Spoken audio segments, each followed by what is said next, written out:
Hello and welcome back to another episode of the Summoner Scuffle. Today we have Shrek, aka Muglug, facing off against the Wayfarers, and the two players in question are JonoLonghorn and Umbrall. Fuzzy, do you have anything to say about either of these players? Just that it's be fun to finally get a chance to meet them. Jono is kind of my nemesis in League, and in tournaments. We haven't played him in a while, but he's gotten the best of me a number of times as we're moving up in League. And Umbrall is a relatively newer player that kind of intrigued me with his attitude towards the game, which is really, I usually play co op games. Summoner Wars is the exception in terms of something I'll play competitively. So I Interesting. was intrigued enough by that to kind of want to pair them against each other and see how the game goes and see how the chat goes after. This should be a good game in terms of both the factions, the players, and getting a chance to chat after.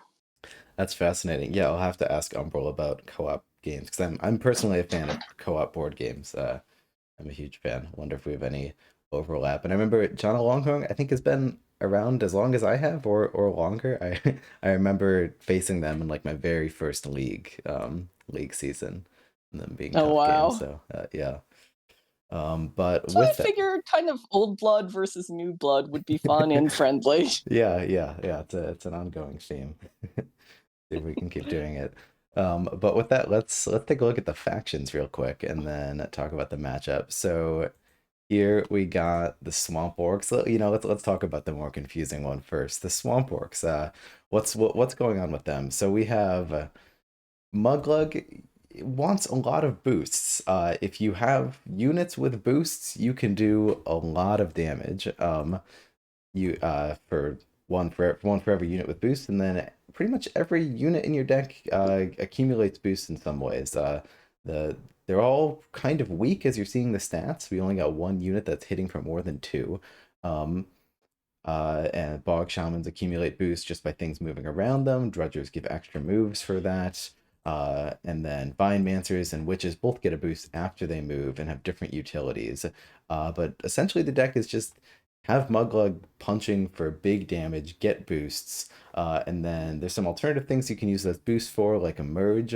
It's sort of a champion focused deck. You get to play champions for cheaper, and your champions just are good, hit big. And then just more you regenerate to help keep Muglug alive, and then more events to get more boost out there, basically. Maybe like the biggest piece of tech this deck has is the Vine Mancer. You can just at any point during your turn, which is an incredibly versatile ability, just pull something.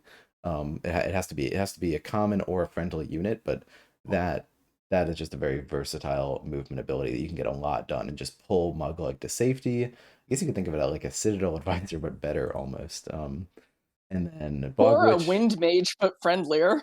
yeah, and I mean it just has all the utility of all of those, and then it can also disrupt enemy formations and like pull something out of range of guarding spirits or something. But with range 3 instead of like range 2 from the Windmate, it's just a crazy card. And then Bog Witch extra attacks from Muglug or champions, that can be huge. Like Blub comes out, Witch comes out behind him, Blub's hitting for 10 dice. Can be crazy. That's the general game plan of Muglug. Fuzzy, anything to add to that? Um, you pretty much summed it up. Let's move on to Wayfarers. Yeah, sounds good. And it's more tricky for like how to actually do that well, but we'll maybe get into that more We'll get more to see it later. in action. We'll get to Yeah. see it in action. And Wayfarers are go fast.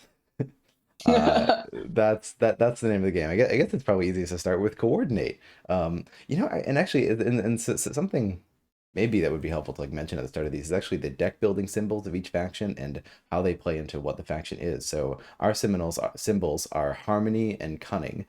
So cunning is sort of just expressed here with tricky movement. So coordinate, we get to move an extra space, and then slip by, our summoner gets to move diagonally, and then harmony, so our units like sort of comboing off each other, is also expressed in coordinate with you have extra strength when you're adjacent to each other. So this one event coordinate kind of encapsulates the whole feel of the deck. Um, and then when we get to the commons, these are some of the most unique and powerful abilities on commons, in my opinion, just in any deck.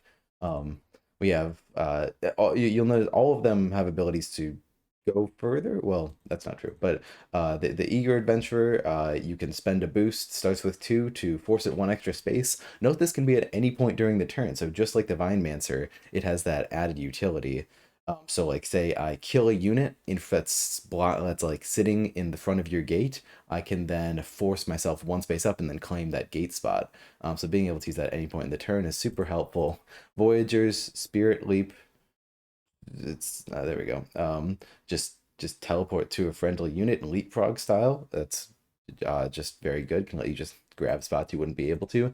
Dancer's footwork is like a lot of people, a lot of aggressive players I know kind of sleep on this unit, but it's my favorite sort of as an econ player as the necessary 2/5, but it also can steal spots from enemy commons, and that can just be so huge. Just grab a gate spot and slowly chip away at your opponent's formations, and then the rogue can attack diagonally.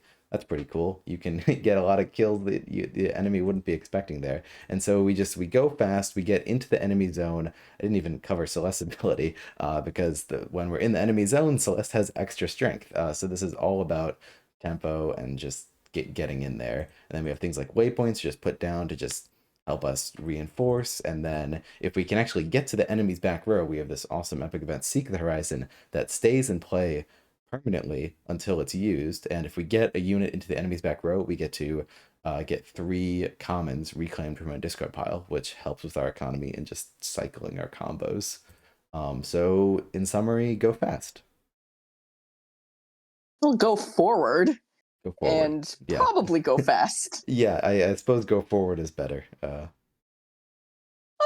fast is the thing that I always hammer, which is that controlling whether your foot is on the accelerator full bore or dialing it back a little bit or dialing it back a lot is one of the decisions that I find most interesting in this game. And one of the strategy spaces that makes me keep coming back is because even with a desk like Wayfarers, where you know that if you're not on the opponent's side of the board, you're probably losing, you don't have to suicidally rush up there.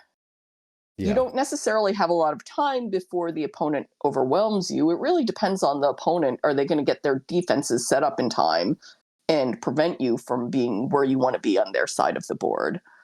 But definitely you can charge in there. You have some tools like tests and waypoints to back out if you need to. You can also move sideways with those tools and shift the battlefield around and make them come to you in a completely different place from where you were last turn. So even though I know this deck gets some flack for being one-dimensional, I don't consider it one-dimensional at all. It has a specific shtick, as does Swamp Orcs, and you play the deck, but there's a lot of strategy space around what the deck wants to do. Neither of these decks ever feels paint by numbers.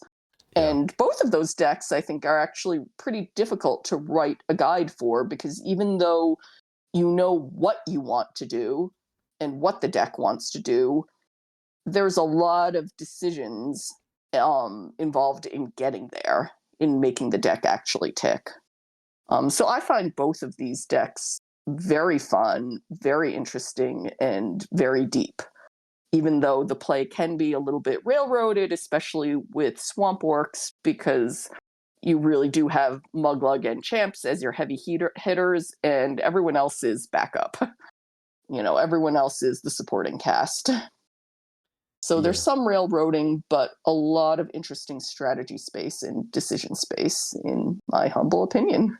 Yeah, no, exactly. And I mean, I think that's really just a design strength of Summoner Wars that even like Celeste, who's kind of the most one tricky of the one trick ponies that we have in Summoner Wars, is still just there's a lot of strategy in how to do the thing that she's good at. Like it's not just like charge your units forward, and if they die, okay, I guess I lose. Like it's so far from that. Choosing when to push and how to surround, and like personally as an econ player, it appeals to me a lot as well. Just slowly claiming favorable positions, just using the movement tech to grab gate spots and then getting good trades from there.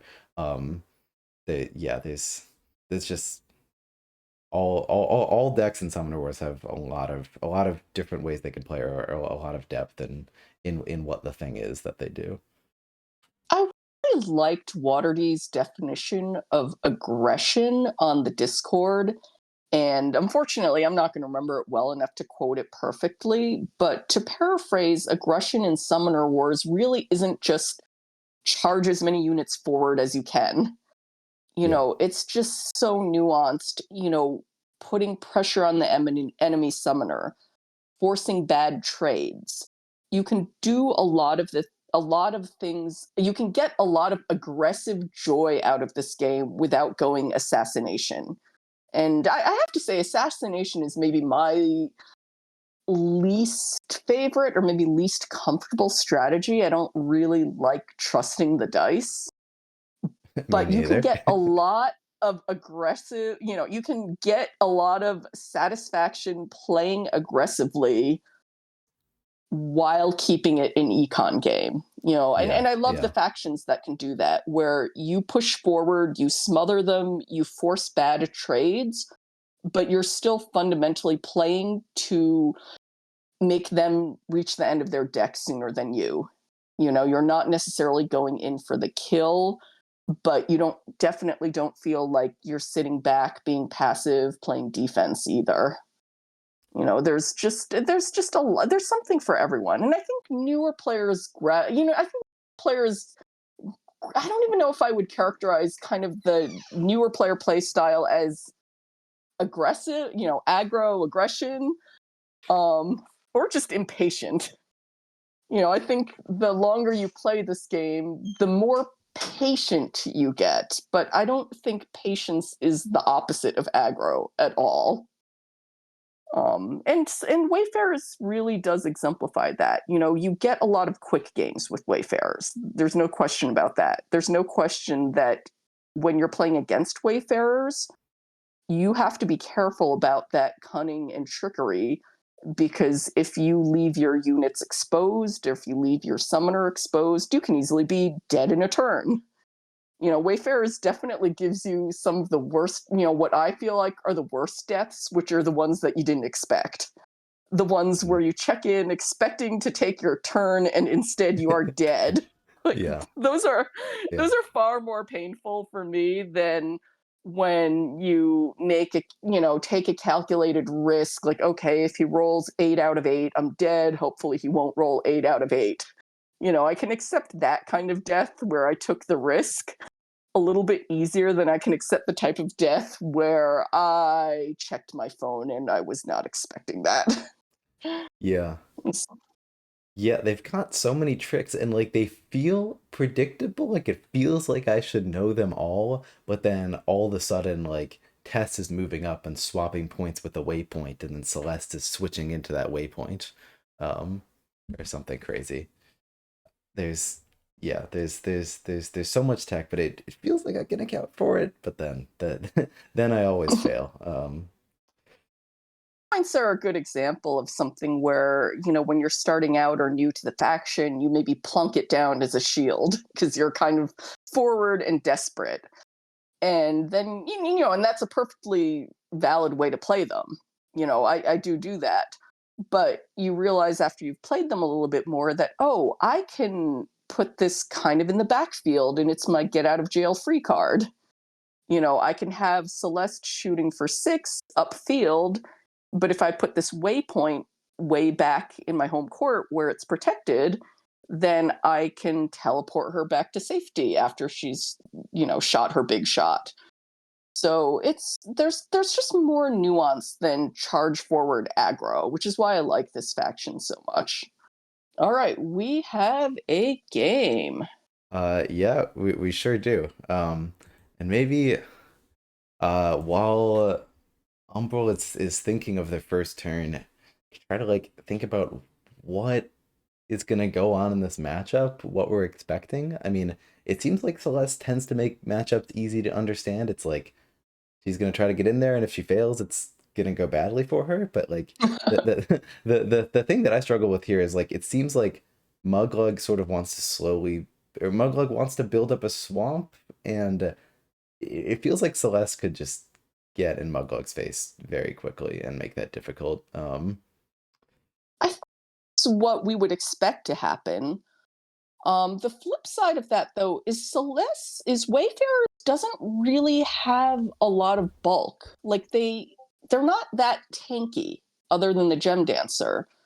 So if Mugla gets in a position where she can just one shot Gem Dancers and one shot anything that comes at you, then she can hold the fort by herself pretty damn well while getting the swamp set up and getting big champ set up. Yeah, Celeste needs to take some risks. Celeste needs to use her attack in order to be effective. She's only got 2 slip-bys in the deck, and Blub has reach. Blub, because he can be forced one spot upon being summoned and has 5 attack on the turn he's summoned, he can hit for 10 with a Bog Witch behind him, yeah, when and where you're not expecting it. So Wayfarers does carry some weaknesses into the matchup, even though the very obvious thing you're trying to do is rush the swamp before, Celeste wants to rush the swamp before it manages to develop. And Muglug wants to basically one-shot everything with Muglug and with the help of Vinemancers until she gets the swamp set up. So it does depend, they're both draw dependent as well. Um, with Swamp Orcs, obviously you want Vine Gates, you want your Bog Shamans, you want your Vine Mancers, you want all these pieces to be ticking together. And I've often found that if just one is missing, it gets to be a little bit of a struggle. yeah. Um, and Celeste is also pretty draw dependent in that her units, Voyagers and Rogues are fragile. Adventurers are awesome, but they're definitely not tanks. They definitely can be one-shotted, especially against a faction like Swamp Orcs. So it can be a little bit tough when you're not drawing a hand that lends itself to charging forward. When your hand says, I'm just gonna die easily. Or when you have multiple champs in hand. I find Wayfarers a little bit tricky sometimes to mitigate bad draw. When the draw is good or even okay, you feel unstoppable. You feel like this unstoppable offensive train. But I do find that they're one of the factions I struggle with most when I just get a weird combination of cards that, is just not helpful, to seek the horizons at once. So let's see what's going on, though. We've got a lot of swamp buildup. Mud Drudgers protecting Muglug. So Hoping to this get a is gate. actually, See if we get it. Nope, we did not. So Muglug's still operating on one gate for the next turn. yep. But for me, I personally am paranoid about not getting my Bog Shamans early. I think I just had Hmm. one game where I just couldn't draw them to save my life, and it was painful.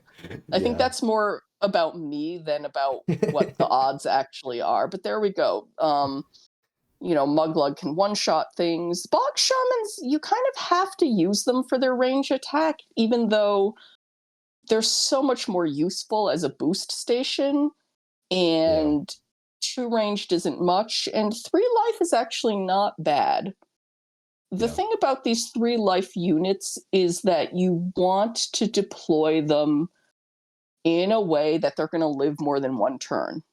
In a way that the opponent has to roll 3 for 3 in order to kill them in one turn. So Bog Shamans, I feel like, were costed with just barely enough tankiness and just barely enough attack that even though they're not spectacular, they keep the swamp going for as long as you need. Yeah.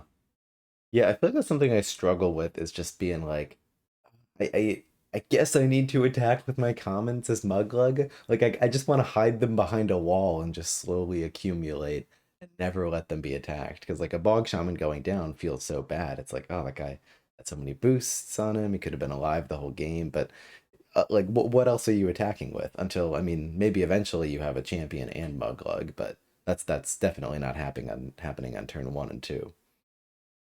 Yep. I feel like early Muglug can sometimes, depending on how aggressive the opposing faction is, sometimes it's just a matter of do what you can to keep the lights on. Um, Yeah. all right, so yep. Okay, Celeste's got gate, Celeste's got waypoints. Yep, and we're going to steal that front gate spot, which you and I agree is just one of the most infuriating things that can happen in this game. I love it. I love doing it. Yes. Um, that's interesting. Though losing out on your own gate spot by switching with that dancer, keeping it more protected. Um, I'm not sure if I'd rather keep my own forward gate spot there or protect my dancer by moving it to the side. I think I would. I don't know. It's tough because like I would rather keep the forward gate spot, but then it's like, oh, but isn't that just so easy for Muglug to just one shot a dancer? Like you hate to have Muglug being so easily able to attack a full health dancer. That pretty much sums it up. And it also sums up why Vine Mancers are one of the best units in the game and also one of the most fun and strategic units in the game. Yeah, absolutely. I think this is another case where I think I agree with Water D that the appeal of Swamp Orcs, you would think the appeal is that this is fun because Muglug chucks a million dice. You think that's the appeal of this faction is just like who doesn't want to throw 8,000 dice? And I would say it's really the Vine Mancers that make it thinky and puzzly in a way that so many of us who love this game really seem to be drawn to. Ooh, that. And Yeah, going let's see if for it. this is. I like Oh, to I see it, love and it. the Dredger will keep Muglug safe. I mean, maybe like one thing Muglug Well, it'll keep has. her safe for one attack. Okay, and Vimancer's going to block the other gate. Oh, I love this. I love Yeah. this precisely because it's not how I tend to play Swamp Orcs. And Yeah. obviously, these decisions are being driven by what they have in hand. But this is what I love about commentating games. Like, I get in a rut, I get in my own ruts playing, and then I watch something like this, and Muglug is moving up further, faster than I necessarily think to do. Yeah. Yeah, I mean, and stopping Wayfarers right in their tracks. And with that Dredger and Muglug only exposed on one side, like, you're safe. You're safe Plenty enough. of room for a swamp in that lower left corner. Yeah, absolutely. It seems very strong. No, I love this. And Muglug has not only the Drudgers, but also two copies of Regenerate, so she can definitely tank hits while you're getting your swamp set up. That said, do you really want Muglug to eat 6 dice to the face, which Celeste is certainly more than capable of delivering? So it's definitely calculated risk for both these factions. Celeste especially, you can play, I think you can't really play Celeste cautiously. Mm. You can take smart risks. You don't need to be reckless and suicidal. But Wayfarers, I think, really above all factions, they're not so much gambly as much as just nerves of steel. You know, Obsidian Dwarves is the one I would think of as the Vegas faction. Wayfarers is really the one where you need a certain mindset of just fearlessness and commitment. It's not the same. It's not the same Vegas gambling. It's a very different feel from Obsidian Dwarves, in my opinion. It's a little bit more, but it's the same commitment level. I don't know. Help me out here. I think I'm trying to express something that's a Yeah. little bit hard to grasp, or a little bit hard for me to find the words for. Yeah, no, like I have the same feeling of like it feels like this very precise dance when playing Wayfarer as well, like Obsidian Dwarves, and maybe it's the fact that you just need to put Balzar at risk is just like, well, if I die, I die. And like you kind of just need to play the whole game like that. Like you got to be willing to put your summoner at risk. While Celeste for me is just like a very, I don't know, like calculated game of just slowly taking good positions and getting onto the enemy's side. It up well. Like I don't have that same feeling of, well, if I die, I die with Wayfarers. Yeah. It's not that. It's definitely not the same throw caution to the winds feeling, but it is very much hard commit to something that's scary. Hard commit to something that's very, very scary, because if Celeste isn't on the opponent's side of the board, you're playing this faction wrong and you're going to die on econ, because Yeah. really her econ's not very good unless she's on the other side of the board.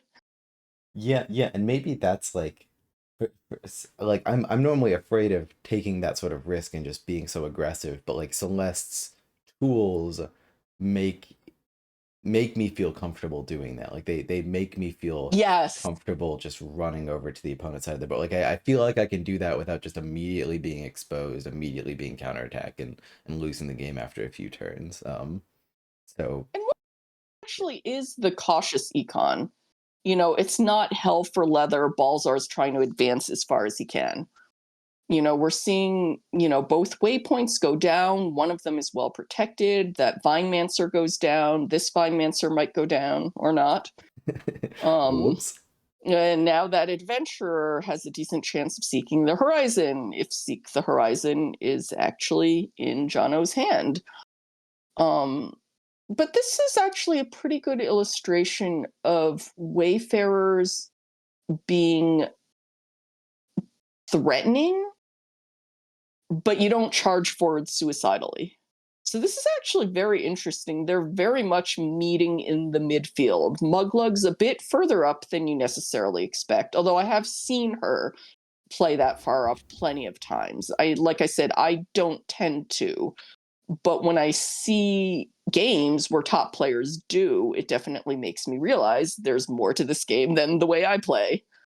But Muglug is quite far up, and Celeste isn't, in on the other side of the board yet. Celeste is back behind a waypoint now. Yeah. So this is a fun board setup. They've each carved out a nice diagonal slice for themselves. Yeah.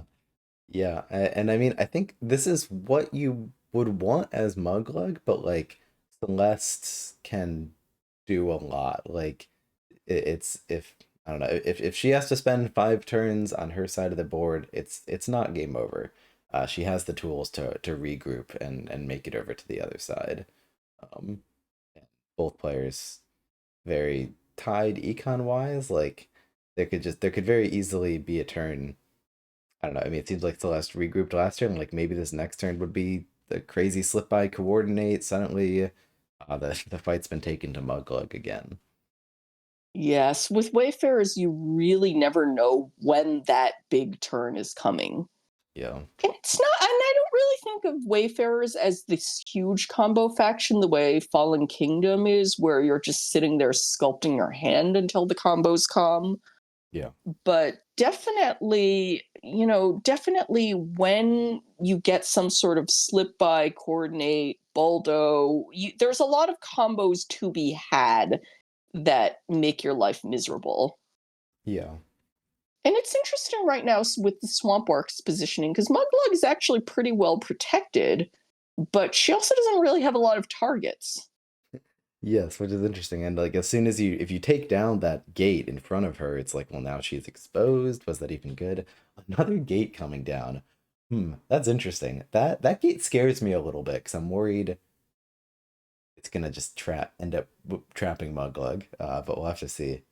Okay, this I have to admit, this gate formation where both players have done those vertically stacked gates Yeah. is not something I see much, and not something that I really know offhand what to do with.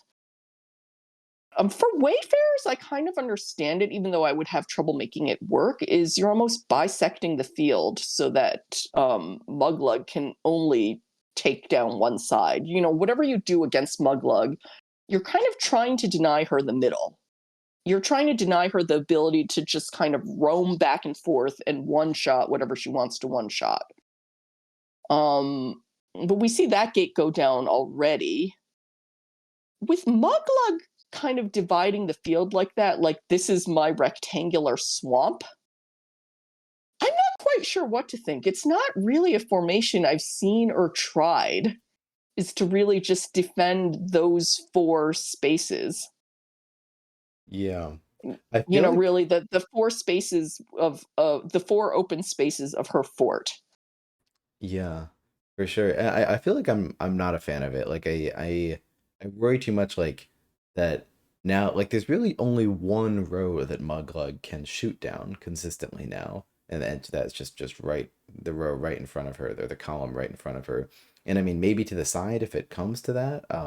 But all that the Wayfarer's player needs to do to like counter Muglug's ability to throw so many dice is just never put like a high health unit down that lane, and that kind of counters it. So I don't know. But then at the same time, I mean, I guess if Muglug holds this line and holds these gates up, then like we're chilling. If Celeste never gets behind them, I mean, we managed to hold down the fort. That's the goal here. So maybe I'm wrong about that. Well, I'll have to see. It is a mess for Celeste to have to navigate through. And there are, I mean, if you move Muglug back to where that Drudger is, then she has basically two firing lanes. Two places where the opponent cannot go if they don't want to be dead. Yeah, and that's fair. But let's see what's going on here. We've got the coordinate turn, but right now we're looking at 4 dice just to pop off a Drudger, which is not. Oh no, the Rogue can attack first, and then the Voyager can get those 4 dice on Muglug. Yes, that's pretty decent. Yep, Yeah, it definitely feels like a mid-game turn. Muglug's. Ooh, we're going to attack the Voyager first. Okay, I've interesting. done it the other way around. I wonder if that's just kind of. Well, actually, 4 range versus 3 sword. I forgot about the extra coordinate dice. I would have gone the way that Umbrall did it. You would have I would gone. have gone with the seemingly reliable That's melee dice. That's funny. I think four range is slightly better at doing 3 damage than 3 melee, but then and also less likely to. But four range is also more likely to miss entirely. So I'd rather do the melee attack first. Um, but like they're pretty. I mean that's. Going 0 for 4 would just be awful. Oh yeah. um. That's when you want to throw down the controller, but you can't because you're on stream. I actually still think Swamp. I would say advantage Swamp Orcs at this point, though. Yeah, I think I'd have to agree. I feel like something I'll struggle with too with Swamp Orcs is like how to get my regenerates to be used. Like sometimes like my opponent just refuses to damage Muglug and it's like, okay, I guess I'll discard these. And so like really just forcing the opponent to damage Muglug, like maybe we got a regenerate in hand to take advantage of that. There's a And lot the more body. subtlety to the Swamp Orc game than you necessarily realize on paper. Because, well, how do you force the opponent to attack Muglug? A lot of it comes down to gate placement, unit placement, dangling her out as bait, making it so that there's nothing else to attack. Yeah. It's definitely more than just kind of hoping they attack Muglug. Or Yeah. not. Sometimes there's mind games of, whether or not you actually have regenerate in hand. I will hang on to them if I can, though. Yeah. All right, and now we have this witch and rogue that can't really do much damage to each other. Yeah. It seems I like have that. to say this. I love when rogues survive another turn. They're such a good unit. You don't want to throw them out sacrificially like, oh, they're just a zero coster and, they'll attack and then be dead next turn. Yeah, it's easy to see zero cost tutu and be like, okay, that seems mid, but like the diagonal attacks really get the work done. Oh, I've seen rogues just survive like and do damage for kind of an obscene amount of time. It doesn't always work out that way because obviously the opponent wants to play around it, but when it's good, it is so good. Yeah, yeah. And Celeste, I mean, with rogues and slip by, like maybe Celeste could get some burst damage down this row. I mean, all it would take is slip by and like could maybe throw. I mean, with the Drudger, it would still only be probably like 5 range dice or something at Muglug. I don't know, and it's nice that Muglug though is just like you feel like the most crippling Muglug losses are just always where like the swamp never gets going. Like play Yes. some units, they kill them all, play some units again, they kill them all again. It's like, oh no. But so, like Muglug, it feels like in a safe position to build up the swamp as she wants it. And I'm happy about that. Thing about the swamp right now is she's a little bit trapped where she is because all her units are kind of spread out. I mean, the 3 range for the boost is a lot. Um, Never feels like but yeah, enough. it no, it really doesn't.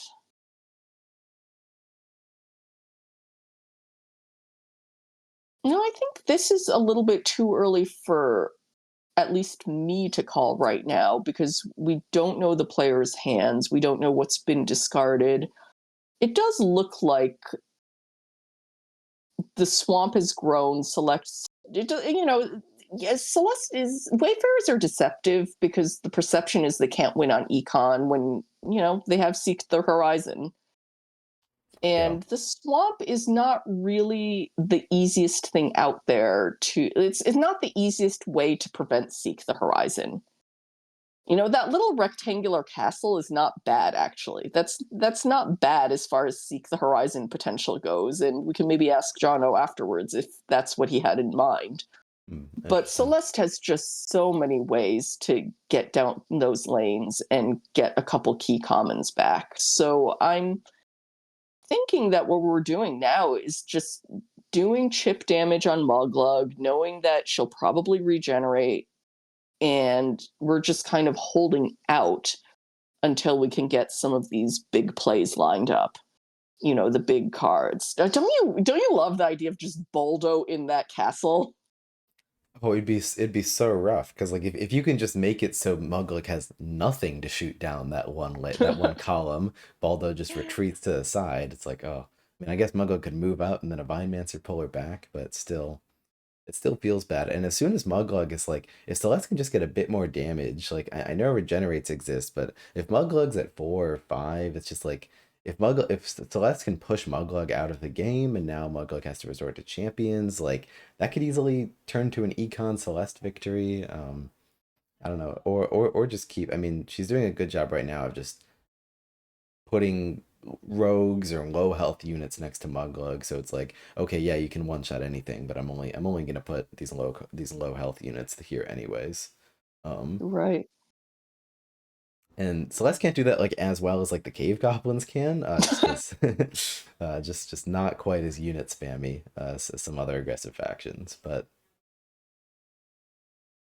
Can spam a little bit with Seek the Horizon, but it's definitely I see it as something I see as a stopgap.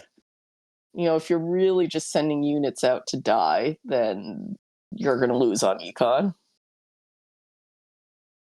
yeah, All right. And now we've got, well, both players were sitting at quite a bit of magic. We had 6 magic versus 5 magic a moment ago. So now we're really seeing the swamp. And this is a big spread out swamp too. The Vine Gate on the left is really nice because it's like, oh no, wouldn't they be able to attack it? But every turn so far, there's been some sort of unit in front of it to just be like, no, there's no way this Vine Gate's getting attacked. Um, I'd say as they stop defending it. uh, and keeping a Vine Gate alive the entire game can be huge just to get the boost you need as Muglug. Absolutely. And yeah, the swamp is in full flesh, like, and Celeste doesn't get more than 3 attacks per turn, just ever, and she doesn't have any ping damage. So if you've got if you've got 5 units on the board, you're gonna have at least 2 at the start of the next turn.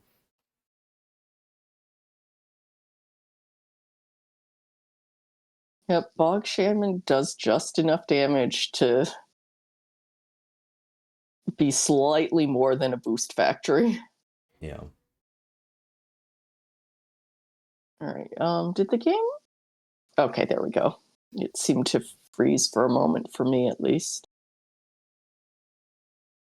Muglug's just going to town on the boosts. Like, I don't care. I'm just going to throw 5 dice at a 2-life unit.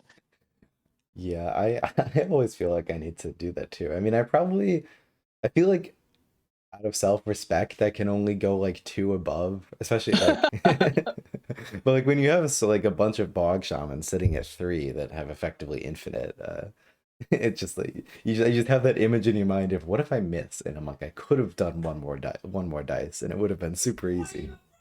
I actually do remember that game where I watched your league game against Prophet, where he calculated that so precisely, and then just to be rewarded with something like a 2 out of 5.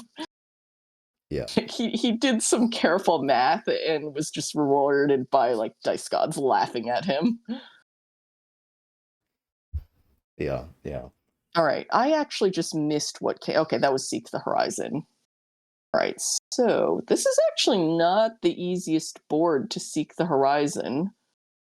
Um, there's been a bunch of Spirit Voyagers down already. I haven't counted. I do hate to just kind of send in an adventurer to seek the horizon and stand there with nothing to attack and nothing to do. Yeah. Yeah, I'm not a fan, and I don't feel like that's a great econ play either, just because you lose so much value from that adventure. I mean, I'd be okay with getting a Spirit Voyager down there and at least get a hit on that Bog Shaman behind Muglug. Yeah, yeah. But hard to know what cards Umbrall has. I mean, he was sitting at 6 magic. What are we Yeah. going to do? Are we just going to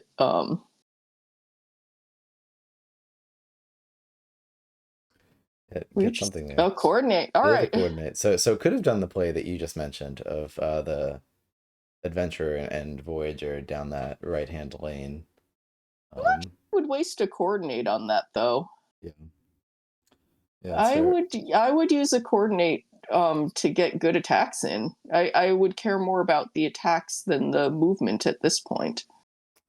Yeah. Though have we Yeah. really, is the coordinate doing much for us here? I mean, because the adventurer is going on Oh, that's Muglug, but the and there's dredger. the drudger is just kind of irrelevant, or kind of makes the adventurer attack irrelevant. I mean, going at the bog shaman is nice. But No, probably just want to throw 3. yeah, I mean, just throwing a lot of dice to pop off a drudger always feels painful. Yeah. Yeah, Getting and absolutely. scoring a 4, a 3 for 4 and taking down a Vinemancer would definitely feel good, but it's also not guaranteed. So I mean, if I'm Wayfarers, I'm sitting there with the dice odds calculator, just hoping for. Oh.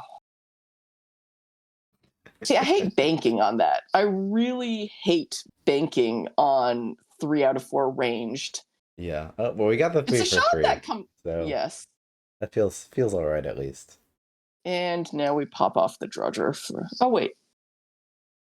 Yeah, just Yeah. popping it off. Just 3. Yeah. And we'll see. I mean, I've seen Celeste very effectively turtle before, even with just like a Baldo and slip by. Like you can do some. You could do like play like a Takulu game almost of just attack and then go hide behind your gates if you need to for a few turns. Could see something like that happening. I don't know, still keeping the pressure on the swamp. Like, I mean, it was banking on that 3-on-3 on that Bog Shaman hurts because it could so easily miss, but I mean, just taking out the units where you can is huge. Absolutely. And getting 1 out of those 2 shots was, again, that's actually decent odds that either the Voyager or the Rogue would score. Oof, that is rough though. Blub. I wasn't thinking about that. Blub is right there, and we got the magic for it. And if we have So plus a Witch, that is just, yeah, that would be tough to recover from.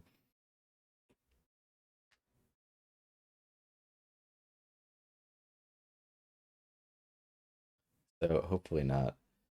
Yeah, I feel like what you were saying earlier, but like you have that one game where something goes wrong and then you're dreading that every time you play that faction forever. I feel like I had an early game against Massimo where they played Sand Goblins and like I tried to just like stay back for a while and then like go forward later, but just it just ended up just trying to stay back did not work out for me and they just outlasted me so much better. And ever since then I've been like I gotta rush forward as Muglug. Um, and I try to claim the midfield as fast as possible, and get something like this to happen. And I feel like I've overcompensated because like you don't really want to rush forward when you don't have a swamp already. That sort of dynamic of like when should Muglug move up? Because fundamentally it feels like a melee deck is tough for me. Love the melee decks. Yeah. That's definitely why I loved Fungal Dwarves early on. Like melee was just easier for me to wrap my head around. I mean, there's really nothing subtle about the odds calculation of 5 melee dice. Yeah. Yeah. I mean, yeah, I think it's great too. It's easy to be like, all right, I'm gonna do at least damage equal to dice -1. And it's like, all right, there you Too much. go. It's it definitely helps. That was a whiff. Oh my goodness! What were we just talking about with regard to 5 melee dice? What were we just talking about with regard to odds calculation? Oh my goodness. Suddenly all the sound. Oh, I didn't even notice the sound hasn't been playing and then it just all came at once. Was that could we have gone to one more? Let's see. 1, 2, 3, 4, 5. Yeah, I think we could have gone to 6 but chose not to. Because So why would we? we can feel bad forever for that.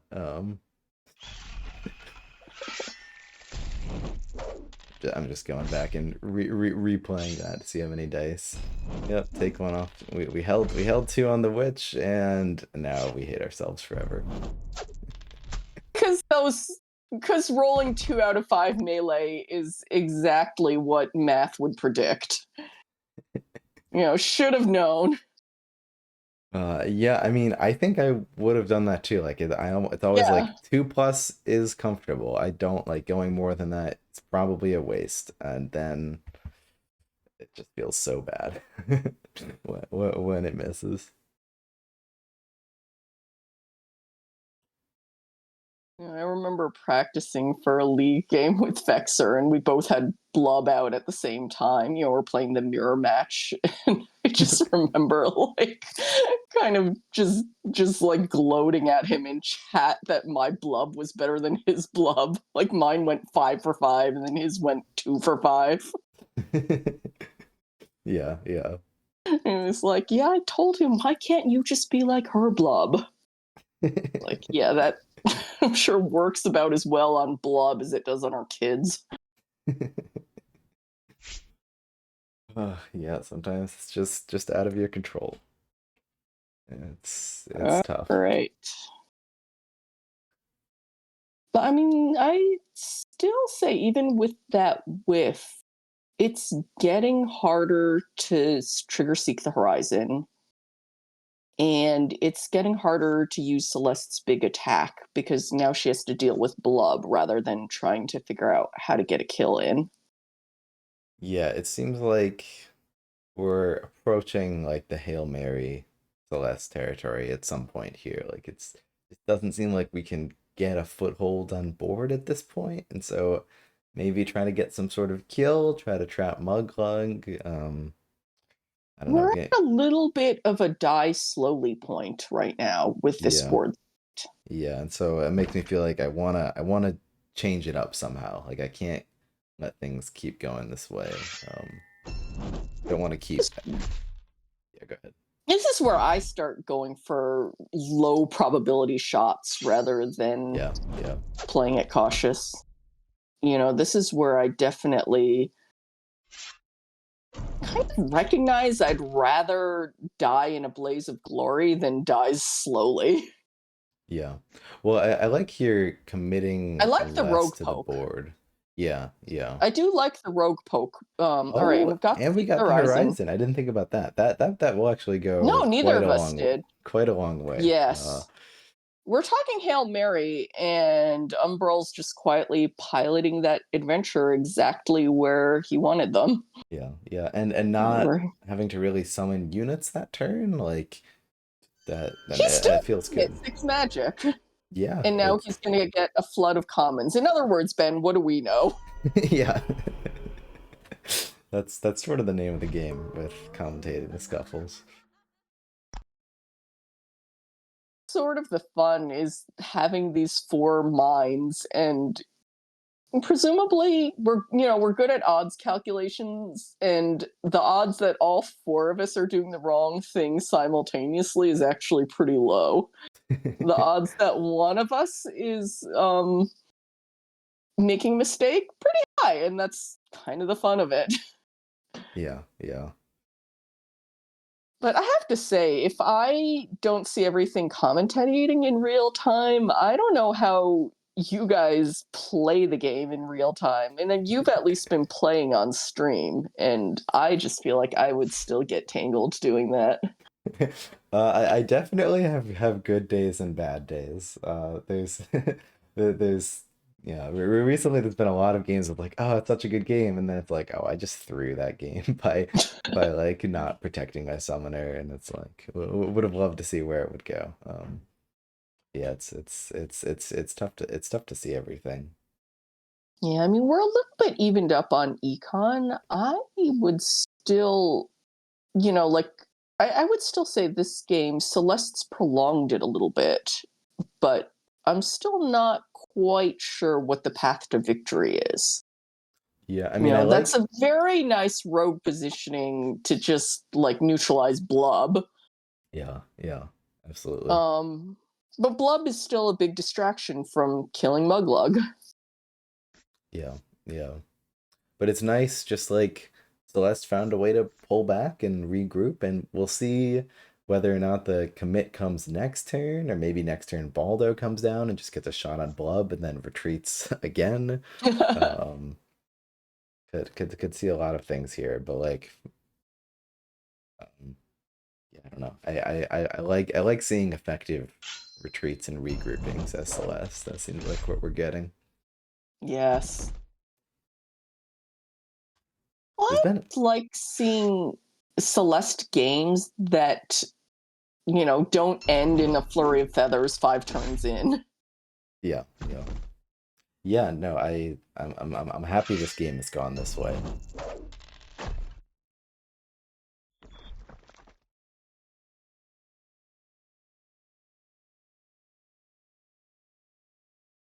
I noticed there's been a Drudger on Moglog. It feels like every single turn this game. Haven't actually seen much of this game is the Vinemancer pulls. Yeah, that's true. They haven't been as much of a factor, and maybe it's just the nature of this particular gate layout, which I also don't see very often. But Yeah, that's quite nice now that we have Vinemancer and Blub guarding those passes. Mug is at near full health and still has a regenerate in hand. yeah, yeah. You That know, that I is almost nice. want to see. I want this game to go on long enough for Celeste to like go for a 6 out of 6 or something. I think we still have 2 slip buys left in the deck. And we still have 3 champs that haven't shown their faces yet, and 6 magic. Yeah. Definitely a thinky turn for Celeste here, just like deciding how you want to commit, because we've stepped back and be like, no, okay, we don't want to just summon units and throw them at each other. We want to take a different approach, but now what's that gonna be? Um, how do we how do we change our tack here? And the rogue is nice. Get some dice on Blub. Hopefully kill Blub. Because the Vinemancer can keep pulling Blub out. The adventure will do it. I I feel really like like this. Yeah, I yeah, mean, going for 5 out of 5 is not, it's not crazy odds. It's in coin flip vicinity. yeah, And I think you need that at this point. Like you need to win a couple coin flips at this point. yeah. I'd So be taking hoping out I'd be Mhm. hoping for something other than the adventure. Like it just feels like the adventure is value lost when it dies immediately. Like Yes. a Voyager or like Baldo would just be really nice to just be able to peek and then get out of that lane to force Muglug to have to move up to get a shot in. Not sure. No, I agree with that. I think the way to and wayfarers just don't intrinsically trade well. There are things you can do that make them trade well, but when it comes to just unit for unit, they're they're pretty fragile. It's easy for an adventurer to die in a turn. Yeah, yeah. Um, but at this point, like I said, you're kind of going for these I need to roll 5 for 5 type plays. Uh, got the Yeah. harder one, but not the easier one. And then Yeah. and then the Voyager gets the hit just to make us feel bad. Yeah, exactly. The dice are cool like that. Rolling, you roll like a steward roll, an Aries steward rolls for 5 on a 1 life gate. And you're like, why? Like, why can't you do that attacking a unit? Yeah, yeah. No, but we expended quite a lot of resources dealing with Blub. Yeah, for sure. Blub is I like Shonk. It just Blub he soaks up some dice, I guess. Yep. Well, hits harder. Splack is interesting because he's a cheap champion. Emerge makes him cheaper. He can be, the X. I always find the extra movement is so nice. I have trouble using the extra attack a lot of the time. Yeah, me as well. Though like it feels like it should be so strong. And I've seen it used well, just not in my games. Oh, this looks like we're just trying to prevent another Seek the Horizon, Mhm. which is not bad at this point because I don't think Umbrall really has another path to victory other than triggering Seek the Horizon again. Yeah, It's definitely been a more civilized looking fortress than you usually see out of the swamps. Like yeah, those nice little kitty corner gates. I find it hard to make vertically stacked gates work. yeah, for sure. It's unfortunate how effective of a turn Mug is having here, because you just hope that it's like, I don't know, Umbrel just set up some units behind gates. You're hoping Mug would have to like really poke out to get some damage in, but I don't know. Instead, it just feels like they're all going down, and Mug isn't that much more exposed than she was before. No, it really is a wall of difficult to kill units Are we gonna go just set up seven for there. seven, like to boot? Just to add insult to injury. Of course we are. It's like that biblical quote, to him that hath shall be given. Yes. Come on, Celeste. Find the way in. Let's trap Muglug. I don't see it, but you know, I'm sure somebody does. Hard part, I think, Vexer's commented about building a fort like that, those two diagonal gates. And the more I play, the more I feel like that's the thing you kind of plunk down out of expediency. Like we got that rogue poke on Blob, and then you just end up kind of trapped in that little fort. I Hmm. think you talked about it in one of the games. I wasn't there, and it was you and him commenting like kind of, it was high elves versus breakers. Like, yeah, I see the appeal of building a fort, but you're just kind of trapped there. Hmm. Celeste doesn't really, Celeste will last a long time, but she doesn't really have a way to use her attack. Yeah. Yeah, it's funny. Like I wonder if you go back all the way to that very first gate placement where Celeste moves her dancer out from that forward spacing gate spot, and then Mugla could go forward 2 spaces. Would it have just been a totally different game if you just did not choose to use footwork there? Like, I'll answer that question, yes, but we don't know what that game would have looked like. yeah, absolutely. I mean, it's great just how one thing like that, one decision has such a ripple effect. It can be frustrating because I definitely find that early decisions are very, very impactful, but you don't know what the takeaway is Yeah. for a really long time, if at all. Yeah. Until you've played a lot of games, just because you don't know what that outcome could have been. Maybe you find out what the outcome could have been when you play a vaguely similar game. Yeah. But I would say one of the things I've learned is that these opening moves are critical, and gate placement is critical, and defending your gates is critical, but it's so hard to know what might have been and what was the actual cause and effect when it comes to a given board state. Yeah. So this isn't even us saying, oh, that gate placement was wrong, because I have no idea if it was wrong, but would it have been very different if Muglug hadn't been allowed to come up that far? Yes, absolutely. Yeah. Yeah. Different good, different bad. Play a dozen more games and maybe we'll find out. For sure.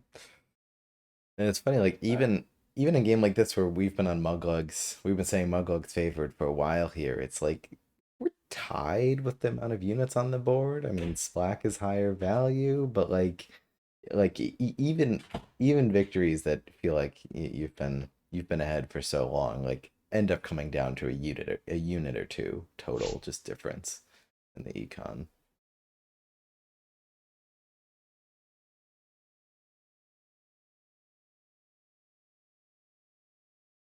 True, but I think counting units on the board is the wrong metric for this particular game. Yeah, what would you I say? think Celeste, well, in this case, I'd just say that Celeste needs a lot more going for her in order to make her units count. It's like what I was saying about that they're not going to trade well on their own. And, I'm just waiting for a big slip by turn, a Boldo turn, just something that gives these individual units more value. Or the other seek the horizon. But we're down to pretty much the end of the deck now, Yeah. for both the players. So it's pretty hard to think of a way to get value out of what Celeste has left. Yeah, no, for sure. Surprised, could Splack have moved one more space to attack the rogue and then get pulled or something? Oh, there's so many times I wish Vinemaster could push rather than pull. Just do everything. Pull structures, pull enemy summoners. Um,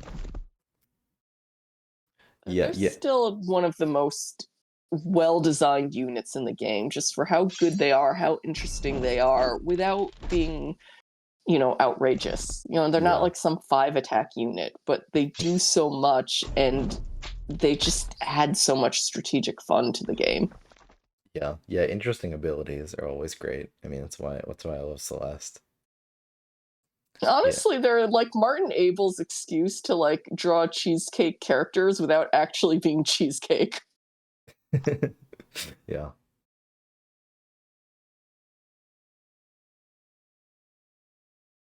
Martin's done such a good job. I was seeing some of like the new art for the Oh, mermaid faction coming out, and the machines look so good. oh my gosh, the new artwork looks so amazing.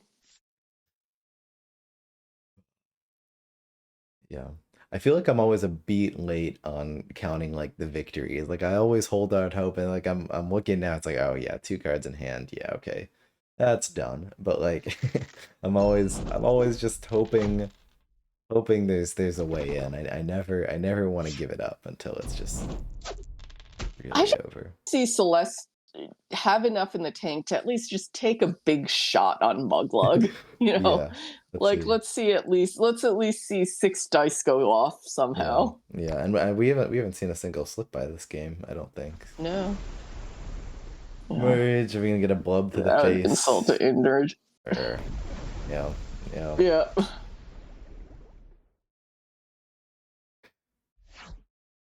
Um and I guess Muglug could attack two with that Vine Mancer, so we could get 9. We could get, oh no, we could get 10 on Celeste right now. I don't feel like I would go for it though, like because it would, if I missed, Muglug's kind of exposed.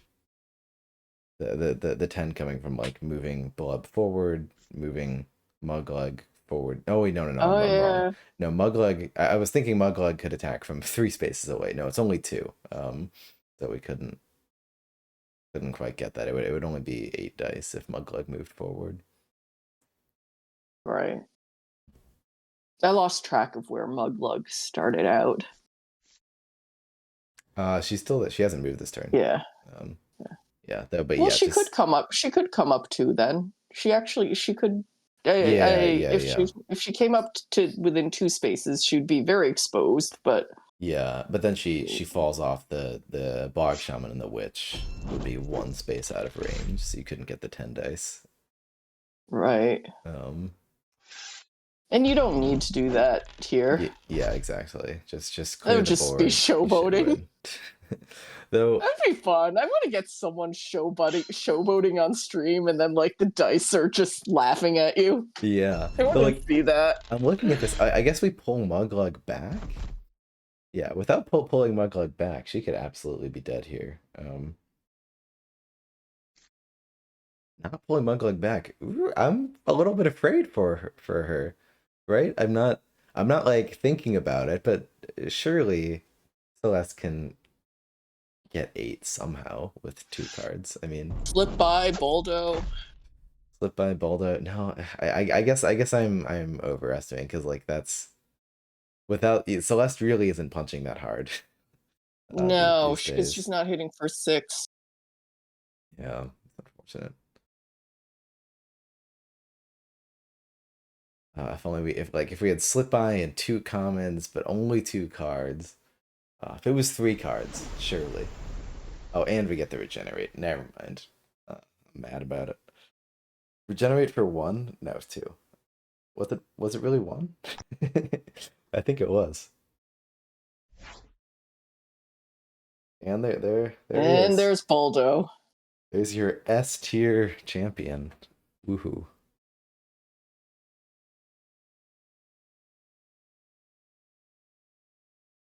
Baldo Baldo Just can say carry. Yeah, go ahead. no. My My kids have latched on to the concept of S tier like nobody's business. I can't even explain it. They just find the idea of tiers and S tier being at the top hilarious. Yeah, Right. it's Aldo gets something going for him. yeah. Facing down Blub twice is one of the most miserable experiences in playing against Swamp Orcs. Absolutely. Well, there's a lot of miserable experiences in this game, but Blub coming back is just I don't know. It's not as annoying as some of the stuff Crimson Order does, but it's pretty close. Yeah, yeah. Get your shot in on Crimson Order while you can. I am definitely acknowledging it as cheap shots rather than an informed opinion of the faction. I just haven't played them enough, Yeah, truthfully. yeah. No. And that's not even just me being nice. I've been like this with new factions a lot. Like I thought of High Elves as just a headache for a Uh, long time, they and now I s- love them. they're still just a headache for me. I love them, and now they've turned into a headache, and I wanna, and I feel like I Let's need to get back into them. And there we go. There's four and dice, there is game. total of I think it was 8 that turn. That's very good. That's just so methodical. I'm glad to. I feel like a lot of these games we've seen on the scuffles have ended with an assassination. But we get a true econ grind, a true game. All the other games don't count. Um, GG's. No, this was a very methodical swamp push. All right, so we're Yeah. saying GG's in chat. I'm gonna send mine too.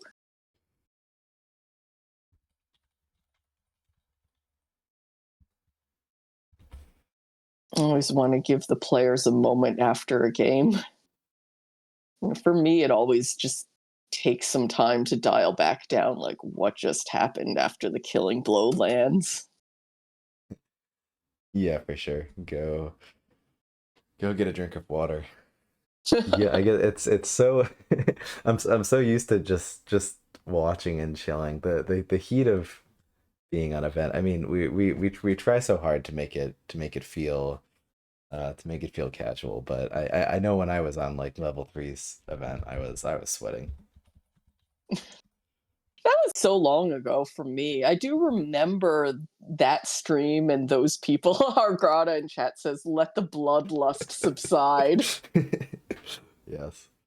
Oh my gosh, it sounds like something from The Witcher. Like after I'm a fan of the books now. I've never played the games. I've never watched the show. I've only read the books. But like he drinks these potions to, get himself amped up for battle, and I just think of that as like the withdrawal. Like just kind of every part of your system shuts down once the battle's over. Yes, yes. Well, hello, JonoLonghorn and Umbrall. I hope the bloodlust has subsided. Oh I yeah, don't even know very if they proud. heard that part of the chat. They're just listening to you chat to you talking about bloodlust without context. Yeah, that's ideal. Well, that was a great game. Thank you guys. Thank you guys so much for playing it. It looks like Jono is currently muted and deafened, but that's fine. I like to start things off by just having you guys introduce yourselves and what got you into the game. And so maybe Umbrall, since I see you first, how did you first get started with Summoner Wars? What got you into it, and what keeps you coming back? Yeah, I've dabbled with it on and off since first edition. I used to play a lot of miniature games, and then I got busy and discovered I didn't have time for painting miniatures. Yeah. And so Summoner Wars was kind of halfway to that. It's got the positions and it's got sort of the predefined factions with strong themes to each one. And so I got it, and I tried to get my kids into it years ago, and they weren't particularly interested. And I tried to get other friends into it years ago, and they weren't particularly interested. So then years went by. Second edition came out. I saw that there were a lot of nice changes to the decks, and wanted to get back into it again. I do a lot of travel and I don't get to board game nights as often as I'd like to. So Summoner Wars, I really, really like the asynchronous play and the online community. So I don't think I'd play it nearly so much if it wasn't for those, just because I don't get enough opportunities to get out and play games with people. I stay pretty busy and I do a lot of travel. So being able to sort of pop on the phone and knock out a turn is something that I really, really enjoy. Yeah, absolutely. Reach. You feel like there's any sort of play style or factions in particular that you're drawn to? So far, so I'm real new to the game. I enjoy mostly the theme first. So I came in when the Sand Goblins were released, and I'm really enthralled with sort of their Mad Max style. Yeah. I like having something with some sort of a comeback method. So, for instance, I seem to do the best with Skyspear Avians, mostly because they can knock out some tricks at the end of the game. I haven't yet figured out Summoner Wars strategy very well. So I can do okay with tactics, like, doing something on a turn to try to maximize your turn. But when it comes to like long-term goals, so I find I often am losing a game, losing a game, losing a game. So my usual goal is to lose the game as slowly as possible and hope that an opportunity presents itself. And so those factions that will give you an opportunity, like Fallen Kingdom or Skyspear Avians, I do reasonably well with. That being said, I'm attracted to the theme first. I'm an old miniatures gamer at heart, and so I used to play with my toys. And the Necrons and the Eldar princesses would have a love triangle with an Inquisitor as I would play with my toys. And eventually I just really liked the theme first. Yeah, that's Oh great. my gosh. No, I'm so with you on that. Especially the async play. How old are your kids? Now my eldest is 22 and he's moved out and far away. And my younger's 20 and lives with us. The other thing I really like about the idea of Summoner Wars is a way to sort of stay connected with people who live in different cities, and just every now and then, oh, look, I get to play a turn against somebody. Unfortunately, I haven't been able to really... Oh, hey, good afternoon. Hey, John, how's it going? Can you hear us? Can you hear us, JonoLonghorn? Hopefully, I'll send them a message real quick. Yeah, I'll be back momentarily. You hear me? Oh, we can hear you. Can you hear us? I'll send a message. It's interesting that you mention Can you hear anybody else? miniatures. I remember Colby saying that he designed Summoner Wars as like a miniatures game without the miniatures. That's what he was thinking about. Yeah, that was a good thing because Okay, he wanted to do out. something. Oh, hey, how's it going? Can you hear us? It looks like they're just figuring it out. Yeah, I remember him saying about first edition that he originally just wanted to make little miniature games, but he didn't want to have the investment of having to buy and paint minis and the cost. And so he just started playing around with what he could do with cards, moving them around as if they were units, and that just sort of evolved into the game. It's a nice low investment of cost. One other thing I like about Summoner Wars is that it has the pre-constructed decks, so you don't have all perfect decks. With Magic the Gathering, it's always kind of a race to tune up your perfect deck. And with this one, you have a lot of imperfections in the factions, and that's really what defines them.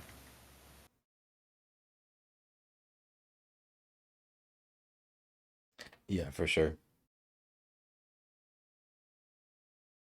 Yeah, and I understand being drawn to the theme, the theme as well.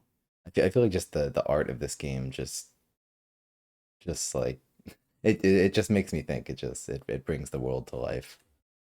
I know it's a little heretical, but I actually prefer the second edition art to the first myself. I think it's heretical at this point.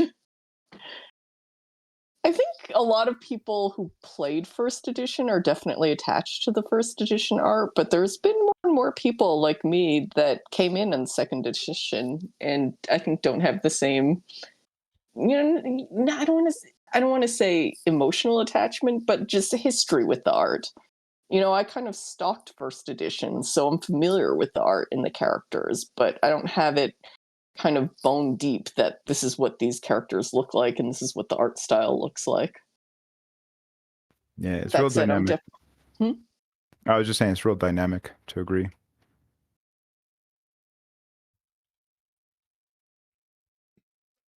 Yeah, well, Yeah, and sorry, we're yeah, trying no, trying to we're figure both that kind with of Jono. multitask a little bit to figure out Jono's audio.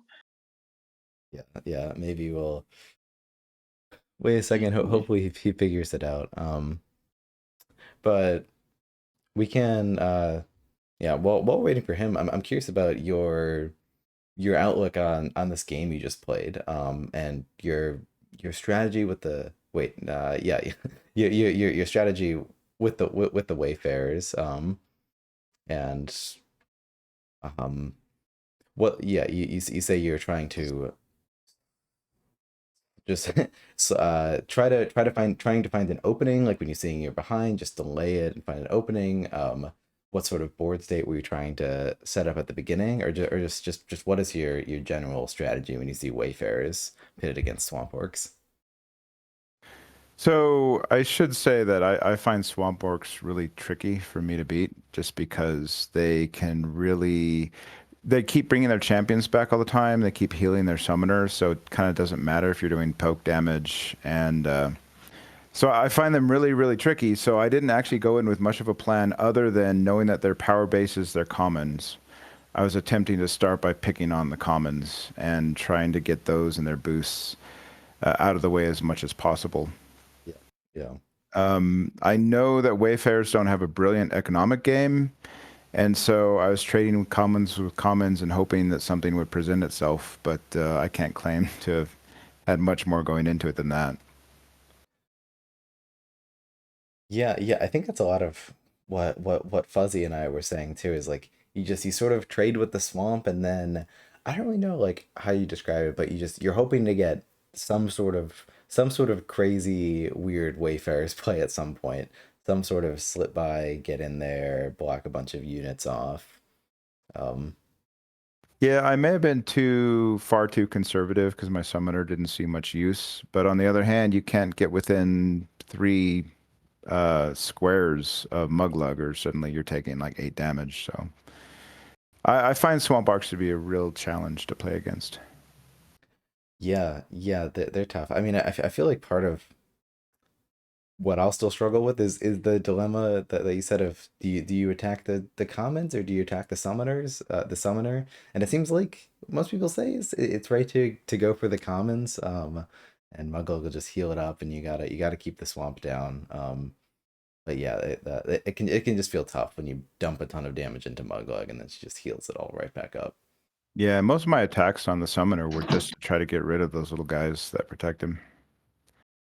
Yeah, I think Swamp Orcs, almost more than any other faction than maybe Cave Goblins, are the ones that force you to play their game. Like, there's just kind of no escaping the fact that, Muglug is this death machine, and how do you get around her to take out the swamp? But definitely, that was not the worst swamp I've ever seen. Yeah, I felt I managed to lose pretty slowly, which is so as a relatively new player, I'm continually surprised by the ways that my summoner can get murdered in one turn. I generally don't know exactly how every faction can murder me. I just assume it's possible and try to be careful. Hey, y'all. Can you hear me? Oh yeah, Yes, we Yes. can. Yes, can you hear us? Yep. Sorry about all that. that No. happens. No worries. Hey, thanks No a lot. You played worries. a solid Got- game. I was pretty happy with it. Sorry, who's that talking? That's Umbrall. I was your opponent. Yeah. Hey, thanks for playing a good game. Yep. Yeah, absolutely. And so yeah, we just had Umbril introduce himself and how he got into the game. And so I'd ask the same for you as well. Jono, what got you into Summoner Wars and what keeps you coming back? Like a common refrain you hear on the podcast and the thing, because it was pandemic and uh looking to find something to do with the kids or just something to do. And I happened upon this, I don't even remember what it was, some article talking about like best board games of the year or something like that, and one of them was Summoner Wars. And I don't do a lot of board games. I don't do a lot of I'm not never did D&D growing up or anything like that. So I was like, interesting. So I tried it out, and I don't know what it is about it, but it's the sweet spot of, card and board together, and just also, fantasy setting and the different factions. Having to something about my brain just wants to learn the different factions and units and things like that. So it really, because I'm not a big chess player either. So I know a lot of people come from a chess background, but that's not me.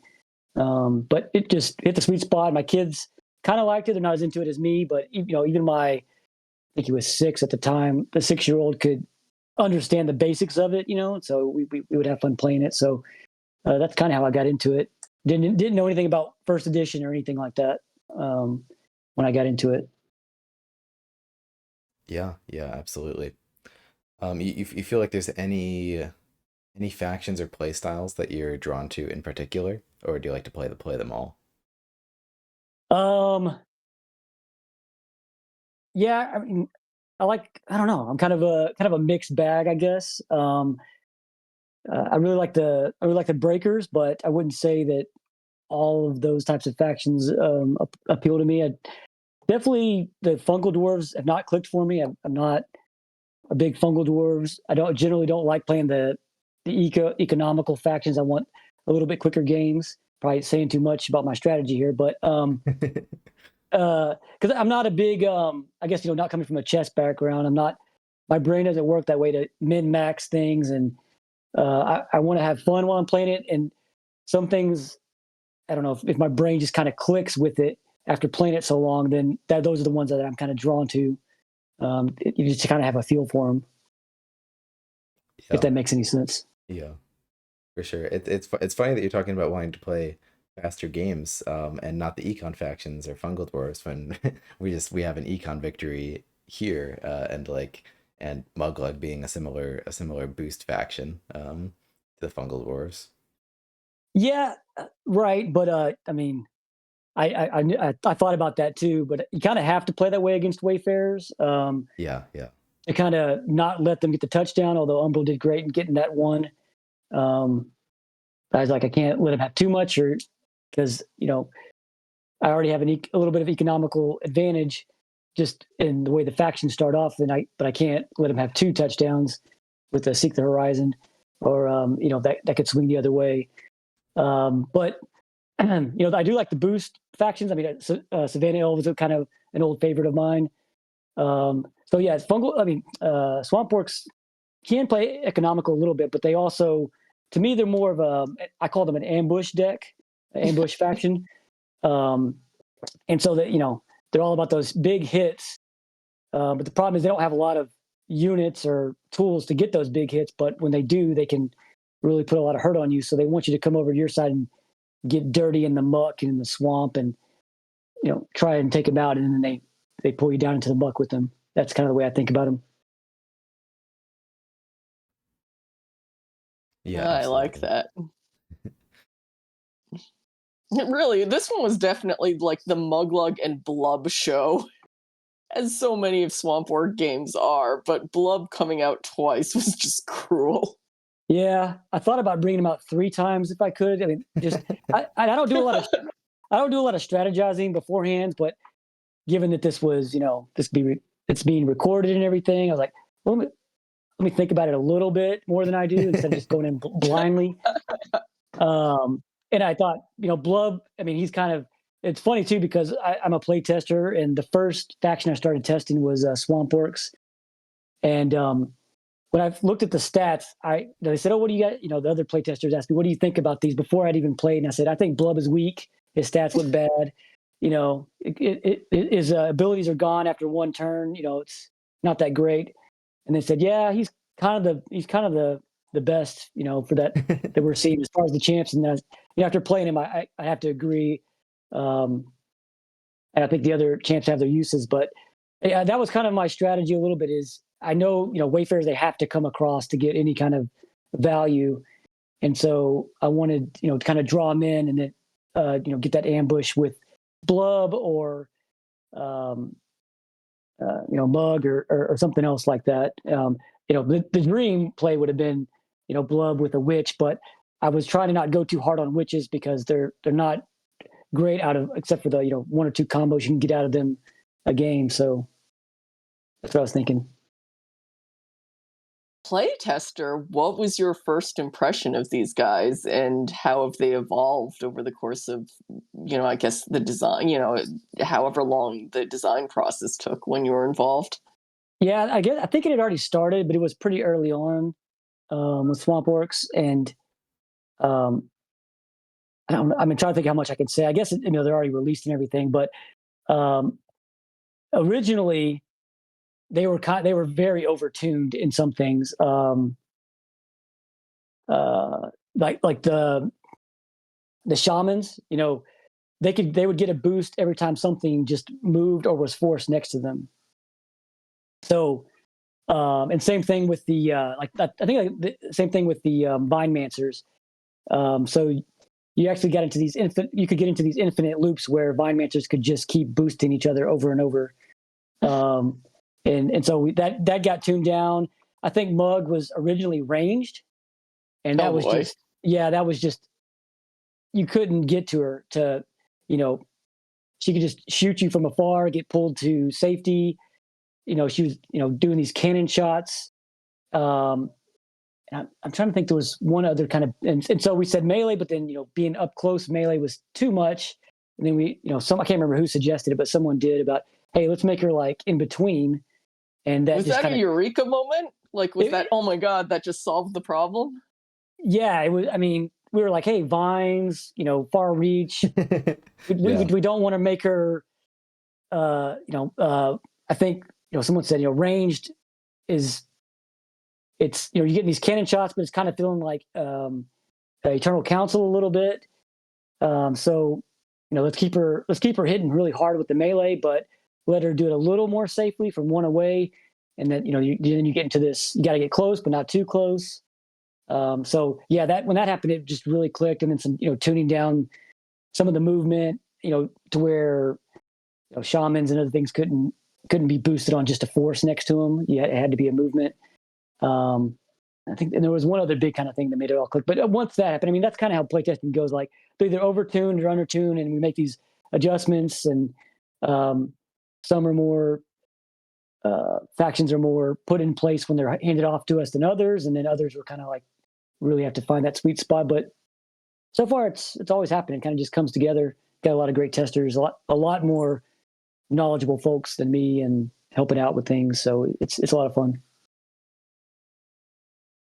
Pictured it as these, and maybe it's not, but I always pictured these like knockdown, you know, dragged out battles over like one life or one cost. And, you know, maybe I imagine it as more combative than it actually is. You tell me. It's Like, how do the debates actually go? I don't know if I wouldn't call it combative. People, you know, definitely express some strong opinions, and I like this. This feels a lot of it's, you know, trying to make things not overpowered or underpowered. Finding a lot of it's balancing out, but also is it fun? You know, like if it's balanced but totally unfun, then, you know, no one's going to want to play it. So it's a little bit of all that. You got some people who are real, you know, min maxing and trying to find the value. Some people are trying to go for the combos and all that kind of stuff. So, you know, you get a lot of opinions, but everyone's pretty cordial and like, you know, hey, this is what I like, and I think, you know, this is my opinion. Hey, you guys didn't think about this. Let's think about this other aspect of it. So all that kind of thing. You know, people just trying to help out and fill in, you know, information gaps. Maybe folks didn't think about, or you do also get a lot of people. Hey, what about if we had this ability instead? And, you know, it can get pretty wild. You know, like, well, that'd be great, but then that would, you know, we have to work with in the parameters that the, you know, the devs give to us as far as what it is. But we don't like throwing it. We don't mind throwing out our opinions. We're trying to make this game, you know, the best it can be. So, you know. Sorry, I feel like I'm talking way too much. So No, you we're can tell me to asking. be quiet. Yeah. I think this is the first time we've had a playtester on. So now definitely I'm kind of fascinated by, you know, what went into the Swamp Orcs stew, what was going on in the kitchen. But definitely I can't imagine the game without Muglug having that kind of one extra unit melee attack, and I can definitely picture the swamp as just being unmanageable with the amount of boost you're describing. So I mean, hats off to all the playtesters and everyone who kind of gets it from that rough draft to the final version that we see. Yep. Yeah, absolutely. Oh, you made me think about something. I just lost my train of thought. But yeah, no, it's you probably have had. Oh, that's what I was going to say. Is you probably have had playtesters on, but maybe they just weren't so quick to announce it. But I mean, there's a lot of playtesters that are some of the common names you see on playing and things. So you probably have had one on one of these Summoner Scuffle. We've had Aaron on. Aaron's the obvious one. Yep, he is for sure. Yep. We didn't talk playtesting with Aaron because I guess what were we talking? We had so much going on that one. Yep. Yeah. And also, we're playing two of the oldest factions, Cave Goblins versus Vanguards. So by now they're set in stone. Like they were never play-tested; they just existed forever. As far as those of us that came in slightly later, like me, are concerned. Yep. Yeah, for sure. And one thing that comes up, since I didn't play first edition, is that some folks, have their notions about what the faction should be that came from first edition, and they, the way they want them to feel or play, and without having like the extra cards and things like that. I mean, what little I know about it, the Swamp Orcs are very different. It seems like, and so there was some discussion about that, but it wasn't as much as I would have thought. Like these feel a lot different, but I think folks just realize that they're going to have to be different because we don't have an extra deck to pull from, and got 2 Vine Gates to use, things like that. So yeah, for sure. Mm-hmm. You never played first edition either, right? Oh, you asking me? Oh, I was asking Ben. Oh, yeah, sorry. Get cut off. No, I was trying to remember. Yeah, no. Were you a first edition player, Umbrall? I had the starter set. I didn't play it in any seriousness. I was just saying before you came on that a lot of me playing came from the online aspect. Mm-hmm. And so that was back in the olden days where we didn't have Tabletop Simulator. So I've mostly been playing second edition, and mostly over the last couple months. Wow. Yeah, for sure. We're Go on. No, go on. Oh no, I was just saying I'm definitely with Umbrall on this one, in that I once described it to Waterdee as this game being probably the most accessible amount of depth I could imagine getting from a game and sandwiching it in between just modern life. In my case, parenting young kids and starting a new job.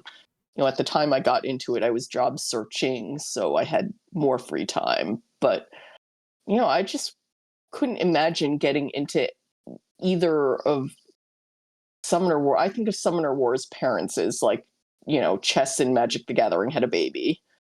And I just couldn't imagine getting into either of those just based on the time commitment. Sitting down sitting down and finding 45 minutes, right?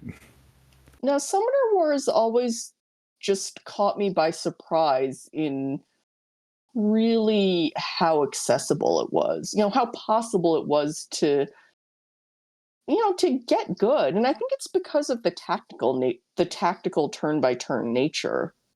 Like if, I've played online versions of like Le Havre with my husband, or online. We played Le Havre and Caelus, and I don't know, I think the Caelus app was just broken after a while, but Le Havre, I remember, Le Havre, however you pronounce it, but I remember that game, like if we didn't play it all in one go and just tried to come back to it the next day, neither of us would have any idea what we had in mind, where we were trying to go, like what the game state was. Whereas Summoner Wars, I think because, as both of you have alluded to, it's so intensely tactical. Mm-hmm. you actually can, I find, just pick up your phone, assess the board state, and take a turn. You know, you don't have to sit back and remember, what was my long-term plan again? And I think as you play more, let me just think again, I'm sort of half quoting Water D, is that the strategy, and this isn't, I think the way he described it was like the strategy, there's a lot of it, but it's not tied to the board state. You know, the strategy would be, you know, am I going to play for econ this game, or am I going to throw econ to the winds? You know, what are my discard decisions? Like, there's so much strategic goodness that doesn't depend on remembering specific things. And for me, that's always been the reason it works as a smartphone game that you can play turn by turn, sort of sandwiched between the rest of your life. Yeah, and to agree with that, chess and checkers are kind of solved games. If you can plan ahead enough permutations, since they're deterministic, you'll know exactly what the possible board states will be. I think having a little bit of randomness in Summoner Wars is really, really important, so that you're not having like, you don't know, if I do that, they'll do this, and then this thing will happen. Yes. So it's not solved and perfect, so you don't have a perfect knowledge of what will happen during your turn. Yep. Yes. I agree with that. Yeah, like, I'm not a good chess player. Maybe I'm probably not good checkers either. But and I guess I'd probably say I'm a mediocre to average Summoner Wars player, but I can do well sometimes because of the randomness. It goes in my favor, or you do something that they're not expecting. You know, it's a little like poker in that regard. Like, you don't know what they have in their hand, and you don't know if they're bluffing. You know, and then there's the dice, the whole randomness of the dice, which can kill you or make you feel great. So, yeah, I agree with that. No, all that said, and I agree fully, there is so much tactical depth. You know, like, I get bored with some of the games I play with my kids, and right now it's just hard because the 4-year-old needs to be involved, but, you know, it kind of derails anything. But, you know, we used to play Zombie Kids with my daughter a lot, and that's a good one in that it's just kind of solid, simple, easy to understand, you know, keeps the adults engaged. But I definitely, you know, want to play a grown-up game. You know, like, definitely, you know, want that strategic and tactical depth, and that Summoner Wars provides it. So I'm curious, Umbrall, I remember early on saying that you didn't you normally played co-op games, and Summoner Wars was a bit of an exception for you, in terms of getting into a competitive scene and competitive community. So I was curious, what games, you know, what co-op games do you like to play, and why is Summoner Wars the exception? So the short version for co-op is all of them. I'll come back to I that want to in a hear a moment. list. I want to hear a laundry list. It's a long list. So I will say, I actually am not competitive by nature, and I muscle through that for Summoner Wars. Because the game is so good, because it has such strategic depth and interesting play. As sort of a visceral reward, I dislike losing, but I don't care about winning. So there's no, so you can't tie any reward to the game's ending. That's I do hilarious. enjoy So good your playing. expected value is just guaranteed negative because, like, the thrill of victory doesn't offset the agony of defeat. Well, yeah, because if I win, it's because my opponent misplayed or made a mistake. And if I lose, it's because I was outplayed. And this sounds more grumpy than it means to be. The reward for me is seeing interesting, cool plays. So pulling off something interesting and cool, something I didn't expect, or watching someone else pull off. So that's the nice thing, is you can watch an opponent and appreciate, oh, wow, I didn't think that was possible. So competitive games for me, I just don't really favor them. The thing that draws me into Summoner Wars is that it can be played asynchronously, and it has such interesting puzzle depth, and it has a lot of theme to the factions. Co-op games, I play pretty much anything I get the opportunity to. In fact, I spent a lot of time on the other Plaid Hat games, Forgotten Waters, and I just picked up Freelancers, and I'm looking to doing that one. Spirit Island, I love. I think it's about as complex as you'd want a co-op game to be. And then everything in between, Sentinels of the Multiverse and Aeon's End and Return to Dark Tower is a great one that dropped on Kickstarter a couple years ago. So I kind of like failing and winning together. Yes. Pandemic, way before the actual pandemic, was the gateway game for my husband and I. Yep. Definitely, that's it's just kind of the hot, it's just one of those moments of like, wow, I didn't know you could do that in board games. Yeah, and I used to play a lot of video games in a former life when I had time, and so I really liked, say, Warcraft, where you would have different people with different roles. So you'd have that sort of speciation where this person has this role, and this person's going to try to do this other thing, and you're not all doing the same thing. But so that's sort of the team element, like a baseball team, right? You have a bunch of different people with different skills, and they bring them together. And I always like that in a cooperative game when I can. Yeah, it's interesting. I've always like I can think of something of like playing Spirit Island as like comparable to like the thrill of like a raid experience in an MMO, where like you've all got your parts to play, and you somehow, and you have some really tough adversary to face, but you gotta, if you manage it, it feels great. I love how, I don't know. Yeah, I agree. that feeling can be great. There's some like real-time cooperative games like Escape, Curse of the Temple, and Magic Maze that can like do that even more. That I love the thrill of.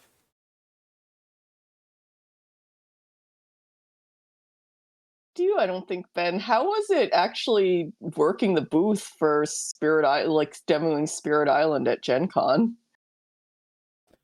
It's it's a tough one for like for what Umbrall said. It's about the maximum in terms of like complexity for introducing it to players. I don't know, for myself, having played it so much is sort of like a tough. It was a fun challenge of like, okay, how do I say not all of the rules, but just enough that like you get a taste for what there is, and can see what the game can be without being bogged down by a 30-minute rules explanation.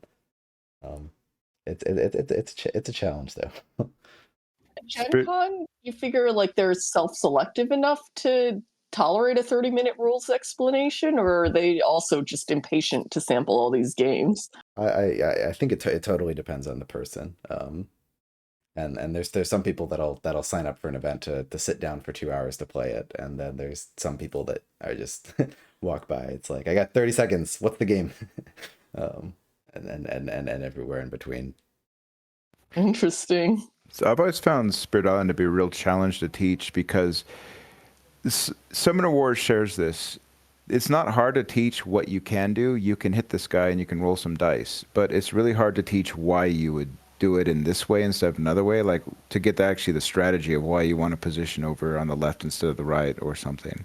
Spirit Island, I've taught a lot of people, and they'll often bounce off, well, I guess I can push some people, and maybe that matters. So getting past the rules into what you're actually trying to accomplish is always the challenge with that one. For sure. Yeah, like I said, Summoner Wars has for it that like you can really you can understand the game from one game, or like even just playing the tutorial on your app, like you can get it, like that's the game, and you're gonna get, well, like Spirit Island, it's like I think after like 4 games you'll have like wrapped your head around it, like be like, yeah, and things will start to feel smoother. Like if you just lose 4 hour-and-a-half games, you'll start to be able to have fun with this. Yeah, I've thought about picking up that one and playing with my kids, but it's it's hard to get them to the table to play anything sometimes. So yeah, I might wait a little while on that one because it did seem interesting. But you guys are kind of cautioning me, it sounds like, from that. Well, actually, the app is excellent. So there's an app on both Steam and elsewhere that teaches Spirit Island. I highly recommend it. So Spirit Island, So here's the commonality. One other commonality is Summoner Wars rewards the investment. Like if you spend a lot of time, the learning curve on Summoner Wars is amazing, and very similar to Spirit Island has this incredible complexity, so it'll reward the investment that you put into it. There's excellent apps with tutorials that will enforce the rules and handle the board state for you. And I think that's the best way to get started with that. Yep, that's good advice because if there's a screen involved, my kid might be more inclined to look at it. So, How old are your kids? I got 3 boys. They're 14, 11, and 8, all about 3 years apart. Okay, so kind of at that age, but there's so much other stuff competing for their attention. Yeah, no, my 14-year-old, he'll do anything with me, but like if it's just me and him, then that's some games like we want to have at least one more person, and then the younger one, he's game to do stuff sometimes, but he's a little impatient and like he's the one he can understand the basics of Summoner Wars, but then if I start saying, you probably don't want to just use that event card. I mean, events he just discards them, So yeah, so it's kind of hard to get. Oh, if it's a more complicated game, and then my middle child, I don't know, maybe it's middle child syndrome. You have to like wrestle him to get him to the table to play a board game. So, yeah, so it's it's always a fight to get them to do some of those kind of things. They'd rather do some other different things. Yeah, mine are 4 and 8, and we actually played a lot with the 8-year-old when she was 4. We'd play some of these kiddie co-op games, but it's just hard to have like a 4-year-old running around basically wanting to be involved, but it's hard to involve him. I can't even imagine. So even just games like Sushi Go, where I think if we'd had one kid or one slightly older kid, we'd play more. It's been hard to just get anything to the table, really. So I keep telling myself to be patient, basically. But Summoner Wars was definitely a little bit me just kind of indulging this desire to play grown-up games. Yep. Play grown-up games my husband might or might not care for. Well, and sneaking it in between the other things. I feel like Summoner Wars is kind of it's an older kind of game for sort of older gamers in the sense that it's not like microtransaction stuff on your phone where you can buy a little bit here and there, and it's not like Magic the Gathering where you buy a bunch of cards and it's all about maintaining your library of cards. It just has a very simple set of decks. Here are the decks, and you just buy them in sort of that living card game model. Mm-hmm. And you can, especially with the online, sort of sneak in turns when you actually have time, because who actually has time to sit down for an hour anymore? Yep. I'm sure it's been said 100 times. Some people, that asynchronous part of it may seem off-putting at first, like, because when I first started, like, I want to play a game. Like, I want to finish a whole game here. I want to figure this out. And then people are like, you do asynchronous, and you'll do a turn and they'll get back to you. And there's a 3-day timer. And I was like, well, that sounds horrible. But, but I actually love it now because it's just like, some other like games that are designed to be like 5 minutes long, like Marvel Snap or something like that on your phone. It's like that, but it's like a whole game. It's like a series of games, of 5-minute games, all tied together into one match. And, it's like every turn is a tiny chess puzzle where you're trying to figure out what's the best thing you could do. So you can just kind of sit there and puzzle on it a little bit. Yep. And I know, Fuzzy, you've said this before, but it's like, it's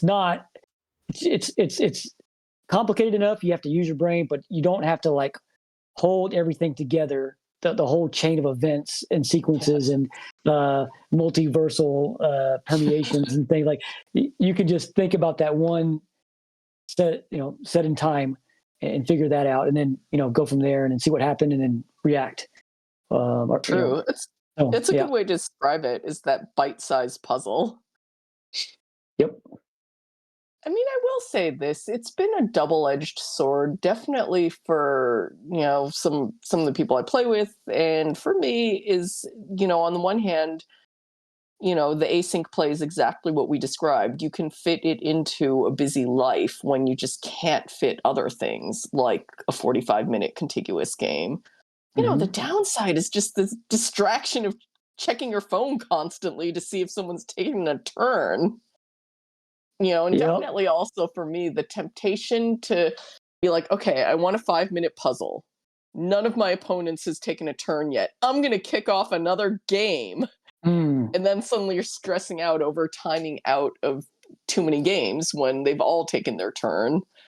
So I mean, it's definitely it's definitely you see the the oh my gosh, I can visit it in a busy life contingent, and then you also see like sort of the Summoner Wars Anonymous contingent of like just my wife hates the distraction. My wife thinks I have a problem.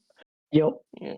So like it's definitely I think a double-edged sword, just like you playing the game versus the game playing you. But that Oh, for sure. said, there's a lot worse there's a lot worse addictions out there. Let's put it that way. A lot worse ways to get sucked into your phone and just have these little dribbles taken out of your day.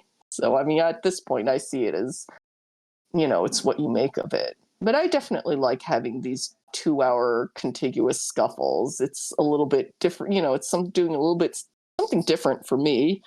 Hopefully doing something good for the community. And it's kind of the opposite of the async distraction of being distracted from your family for these little micro puzzles throughout the day. It's more, okay, I'm going to book 2 hours of me time. This is mom's time to sit at the desk, and I try to do these during my son's nap. But it's different. And I think they're both good. Like booking the 2 hours, they're just solid. This is my gaming time. These are my gaming friends from around the world. Versus distraction on the phone, little micro puzzle to recharge during a workday or whatever. Yep, most definitely. One thing that's always surprised me with Summoner Wars is for such a good game, I'm always a little surprised that it doesn't have more of an audience. I agree. We're all so frustrated that it's this niche. Yep. Like I go to my local game store and ask them about it. Like, oh, we have it sometimes, but it sells out. And then I've never seen Summoner Wars in the wild. Like I'll go, and I mean I don't go to a lot of game shops, but there's one close by. I've never seen it there. And then if I happen to be at a book game store, I'm traveling or whatever, I look just to see. I've never seen it out in the wild. I'm sure it exists, but and I go to I see tons of people playing Magic the Gathering, and I'm like, I've never played that before, and that just seems like a nightmare to get into because there's so many cards and like it's almost like a collecting kind of thing, and that did not appeal to me at all. So yeah, but I'm surprised that more people don't like it because of the going against the grain for kind of how some other games are, but who knows? Yeah. I mean, I think I've had multiple conversations with multiple people about just this game is so good. It could go mainstream. It should go mainstream. Why hasn't it? Yeah. Yeah, I think just the other day I was talking with Watered on stream, and like with that same complaint of like I see everyone playing Magic and this game is so much better. Why not? And he said he's like, well, Magic isn't a tactical game, and like and he was saying that there's a limit to how many people are gonna be interested in tactical games, with just Yeah, just the fact that there's a board, like, oh, it's a board game, I'm out. When maybe that's, I don't know, I have no idea if that's what people think, but it's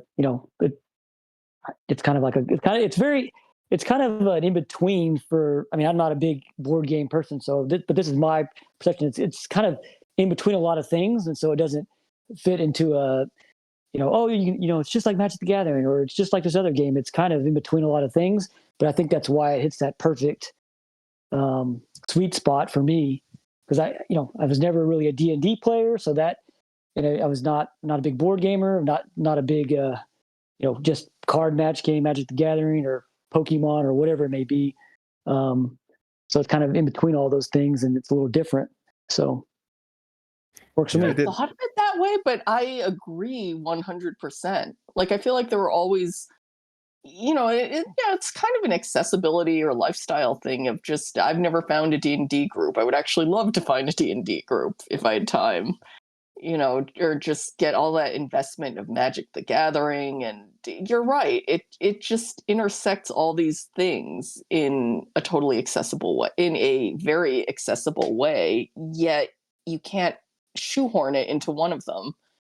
But I agree fully with you. It just scratches all these sort of different itches, but it is very hard to peg down why or put it in an existing bucket. Like, if you like Magic, you'll love Summoner Wars, because actually you probably won't.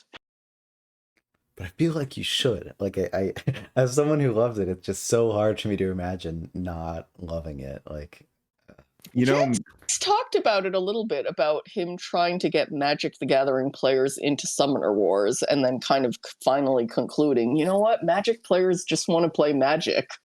They don't want to play a better version of Magic. They just They're a want Magic. different They don't breed. want a board. Yeah. Sorry, I was talking over you. Oh no, there's some analogy that people use for, like, like, why does a snake need legs?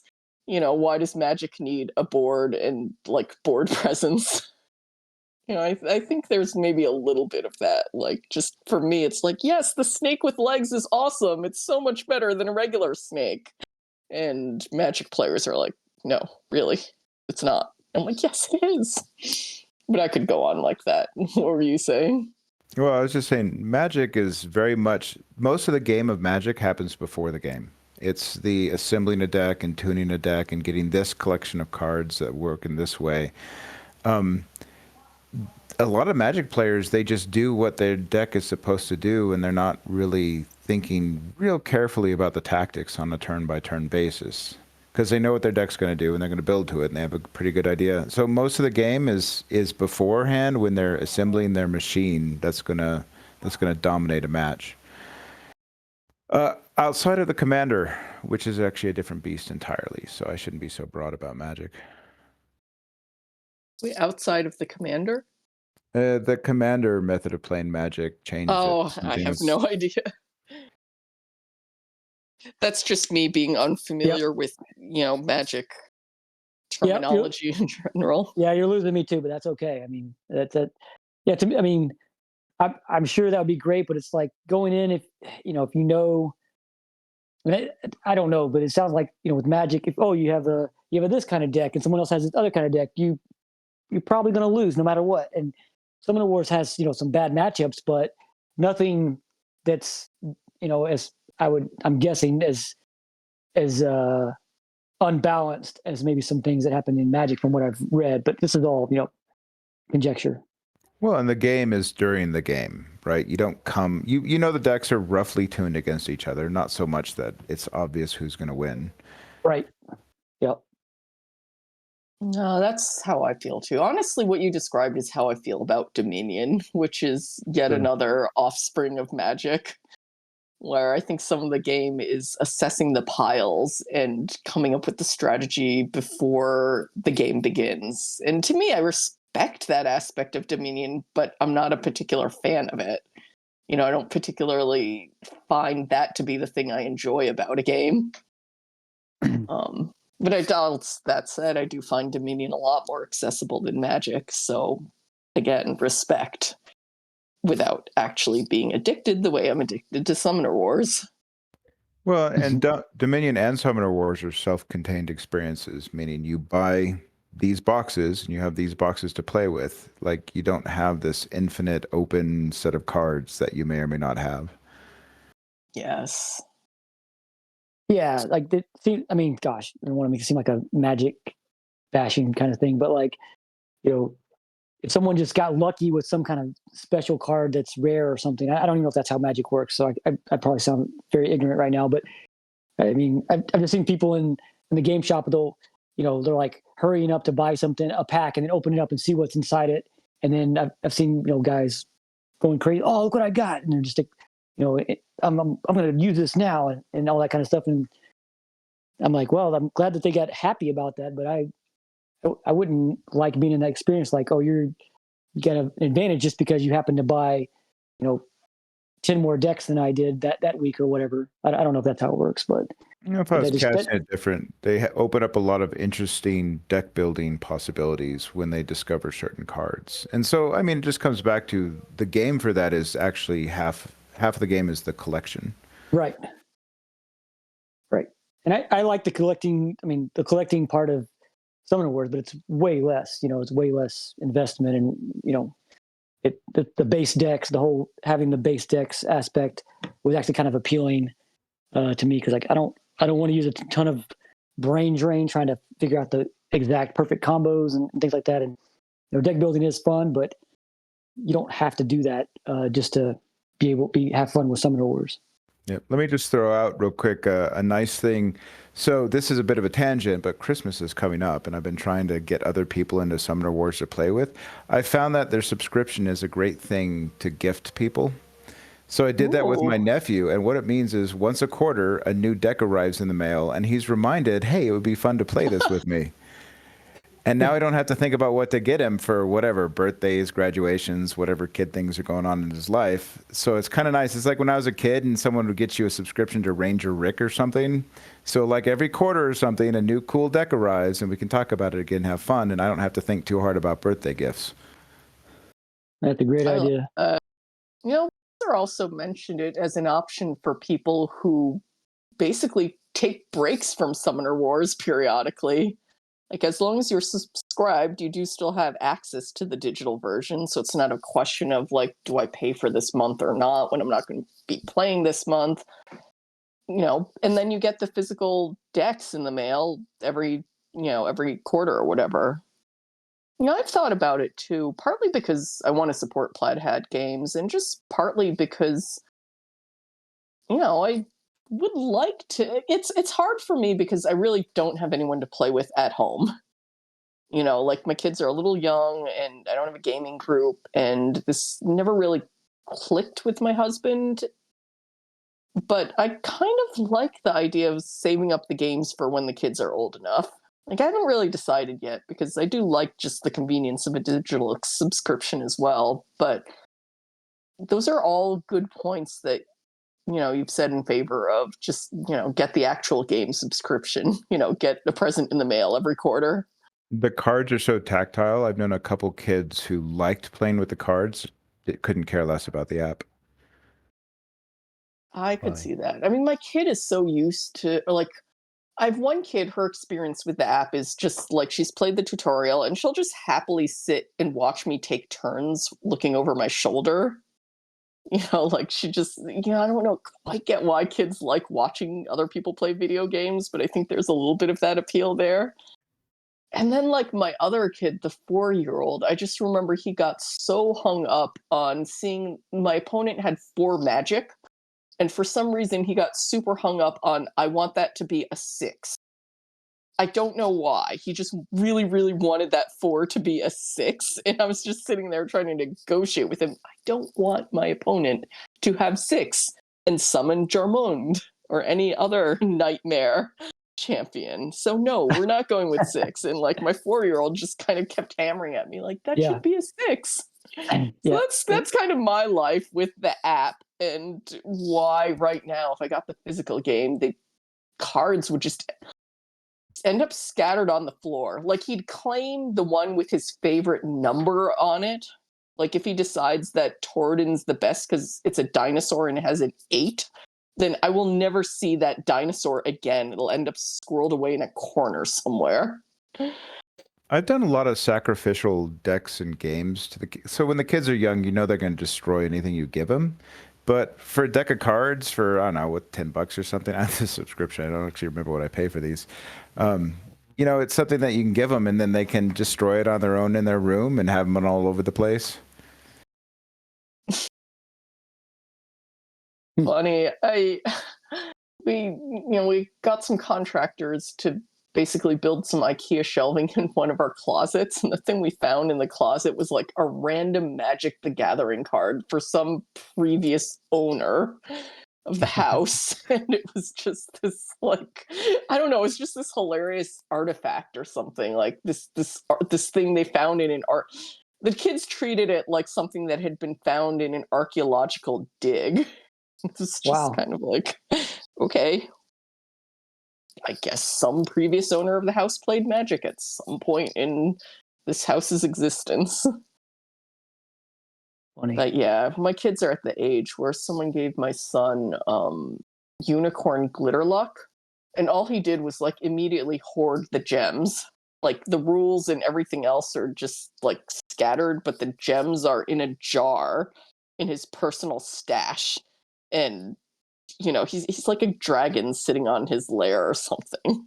But that's me trying to get my 4-year-old gaming. Like, it'll happen, but I don't necessarily have a ton of energy for it when he'd rather just hoard the gems and forget about the game and negotiate for my opponent to have 6 magic instead of 4. Well, grown-ups get so hung up on rules. Yes. But at the same time, I feel like we need the structure. Like I go back and forth on whether to introduce role-playing games to my kids. I will say this: my daughter loved No Thank You Evil the couple times I've run it, but it's a lot on the parent, I think, to be the DM and kind of think fast enough for a 4-year-old. I mean, I had fun making her and my husband just roll for just whatever dumb thing you can come up with in story. I can make you roll for it and see if it happens. And we had a lot of fun with it, but I think it was a lot more intense for me to prep and, kind of get into game mode for. So it just never came to the table as often as I would have liked. But then you see my daughter, playing pretend with her friends, and like, if they're frozen characters or whatever, they have this whole imaginary world they don't need a game structure for. It almost feels like we as the adults need the game in order to have any sort of imagination, and the kids have it already. So I've gone back and forth a little bit on the RPGs, and I have to admit, part of the appeal is that I like DMing. Like, I'm definitely the DM personality rather than necessarily a player. But it's another thing that's a big investment compared to Summoner Wars being something you can just pull out your phone and take a turn. Yeah. Well, unfortunately, we've hit our time limit, so we gotta stop. But this has been super interesting. Thank you guys for coming by to chat. Yep. Thanks for Thanks for inviting putting me. this up. I really appreciate that you guys are doing this, because whatever we can do to try to grow the player base and the community, and I think is a good thing. Absolutely. Yeah, no, we love it, and we couldn't do it without you guys being willing to come on and play a game. So thank you so much. And I just enjoy meeting the people in our community. I really didn't know that was going to be the outcome of what you're doing, Ben. I thought these were going to be like play a game, 10-minute chat, and then, we're done. But instead, it's just been a lot of interesting conversations about, games and, gaming with kids and like all these tangents. I love it. Yeah. It's very similar to after a game in a store, where you would sit down and just chat with people. Yes. Yeah. No, I like that as well. So thanks for coming on, and I hope to see you guys around. Hope to jam some games sometime. Yep. Yes, Thanks for for having sure. us. Yep. Appreciate it. Thank you very much for all you do. All right, great. And we'll be back in a few weeks, or maybe next week. Not sure. Things get a little bit more iffy with the holiday schedules. But there will be more scuffles to come. So yeah, Absolutely. I'll catch you guys later. All right. Thanks. Appreciate it. Bye. All right, bye.